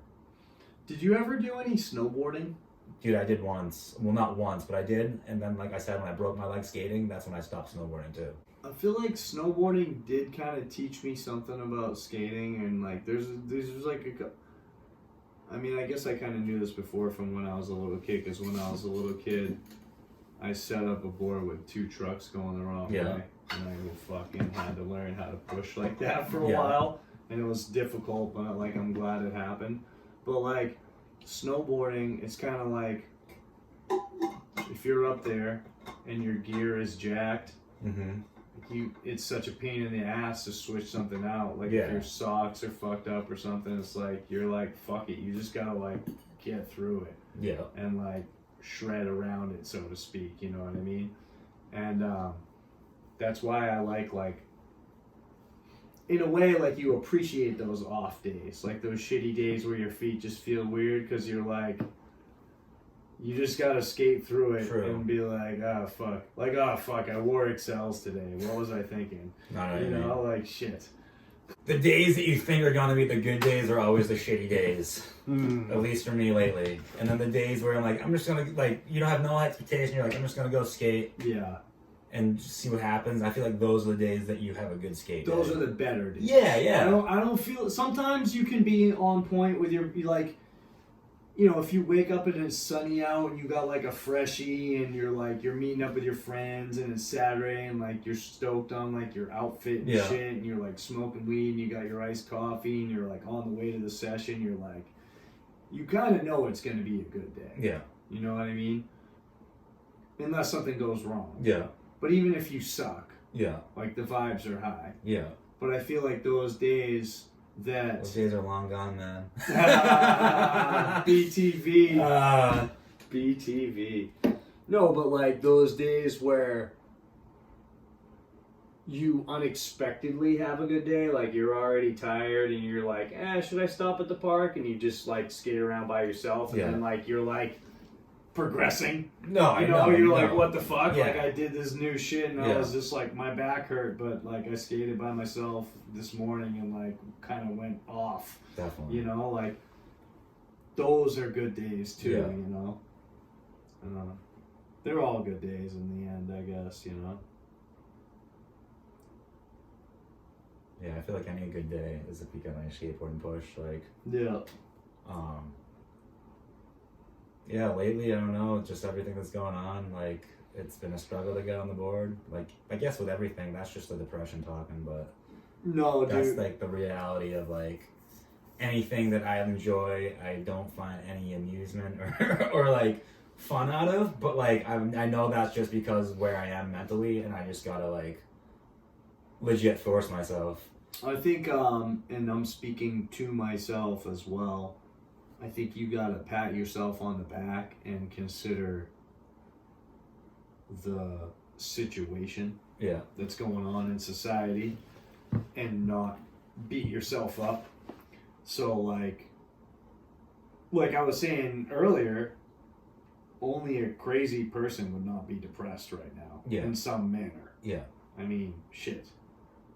got fucking kids in cages, motherfuckers are getting swiped off of streets. It's like, shit is real fucked up. Since all this shit happened since March, it's like, it's few and far between, and like, but it was like, it was like a thing. I was having like a slight problem with it. Like, it'd be like, something would go wrong in skating and it would trigger everything with the whole world. Yeah. You can't land a trick and fucking, so this is a hypothetical. This isn't actually like, I'm not being funny as like, this may or may not have occurred, you know, but like, say you don't land a trick, you're angry, you break your board, there's a fucking board shortage. This is what's going through your head. There's a board shortage. Yeah. Why is there a board shortage? Pandemic. Yeah. Fuck. I'm on the street in a gutter. Fuck. I need hand sanitizer. I gotta go home and take a shower. Yeah. Fuck. I have a kitchenette. I need to wash a million dishes in order to eat. Fuck. There's only so much money. There's only so much food. Like, you know, like, and it's like, all this will go through your head from not landing a kickflip or something, you know what I mean? And it's just like, skating's supposed to be your friend. It's supposed to be there for you to like make you feel good. It's just like, and even the challenging part of it's supposed to be fun. You know, like I like challenging myself mentally and athletically. Like I enjoy that process of like going through that. So it's just like, there were a few times where it was like, I almost felt like skating turned its back on me, like through this pandemic, you know, or like, and I would just get so like upset or bummed out. Or there'd just be times where I knew I was depressed and like I'd find myself skating and it would just like, the joy would get sucked out. I'd be like literally like in the bowl and I'd just be like, ugh. Man, I'm not even feeling this right now, you know? Which is so foreign to me. Yeah. Because it's always made me feel better, like, without exception. But, not to be like it is what it is, but it's just like the whole world's going through it. Yeah. So when I feel, like, bad for myself, like, we're kind of all going through this thing together, you know? So it's like, you don't want to complain about it because although I guess inadvertently, but it's like, you know, everyone's like, yeah, we get it. The world is fucked. Yeah. Like, we get it. So, yeah, you're sad. Like, it makes sense. You know, like, fuck. You know? It's like, not that I try to shut things out, but like, I guess, you know, not trying to be all political, but like, I would just shut out politics and current events and just shit because, like, dude, I've always hated the government. I've always thought society, like general society, like the norm, like, you know, it was just not for me. Sure. Like normal life, like a 9 to 5, that's just not me. Like that's just not. And like, I feel like, just like, I don't know, the shitty things have happened in this world before we were even born. You know what I mean? 100%. Like shit has always been shitty. Like that's just always. And like I've always had that attitude. And people are just like, you're so cynical. And it's like, well, look where we're at right now. Yeah. You know, and I'm not trying to like be like, oh, like, I told you it was shitty, but like really, it's like, dude, like, and it's just like now it's like, you know, I can't. Not that I was hiding from those shitty things like politics or like certain current events, but it's like now it's like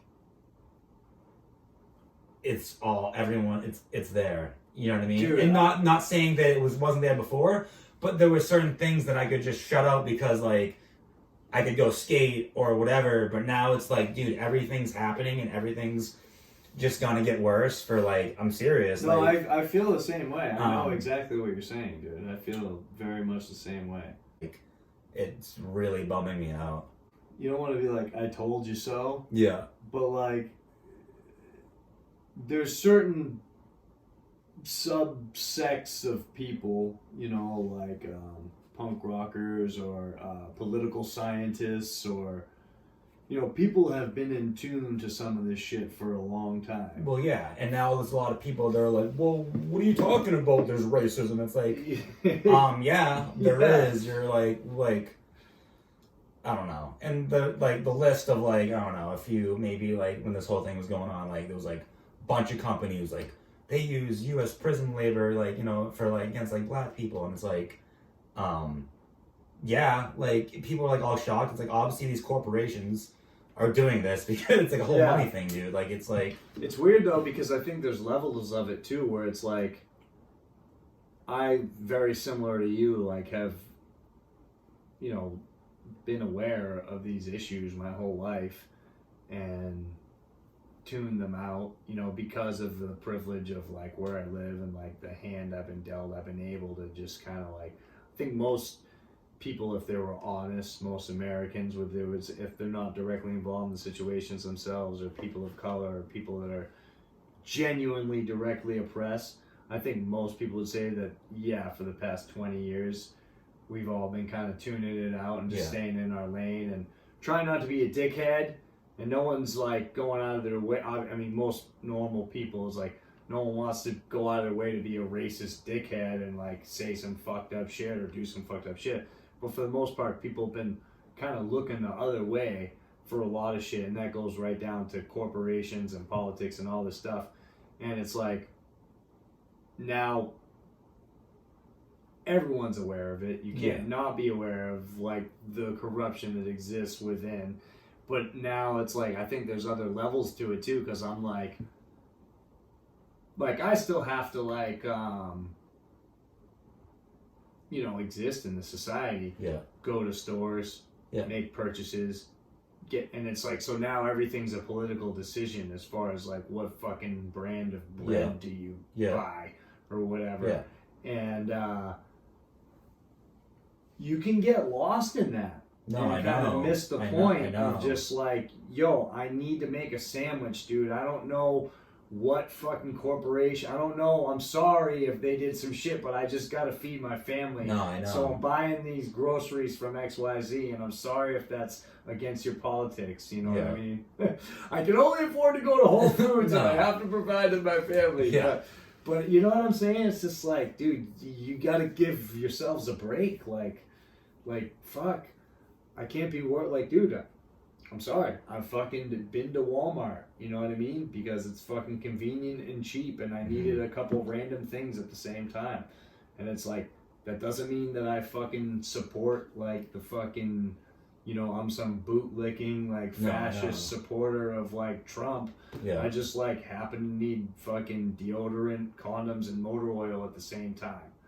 But then it's like, because if it keeps rolling that certain way, it'll just like, that's like, if everyone's like, yeah, whatever, then like, whatever. Walmart can just grow and grow and grow and fucking usurp all these other businesses. So, in a sense, every decision is important.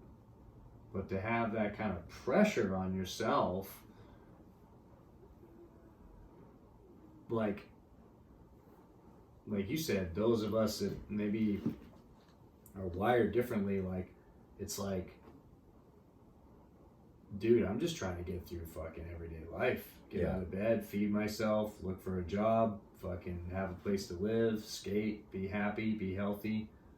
And I don't know who made what cracker or fucking cookie. But, just, you know what I mean? No, I know exactly. And now with the, you know, it's like another kind of trendy thing to talk about, but like the cancel culture, it's like, if everything gets canceled, dude, there's gonna be nothing left. You know what I mean? Like, the world's on fire. I mean, the world's always been on fire, but like, you know, now it's like, it's in your face. yes, It's not just a few miles down the road, it's now like in your backyard. right.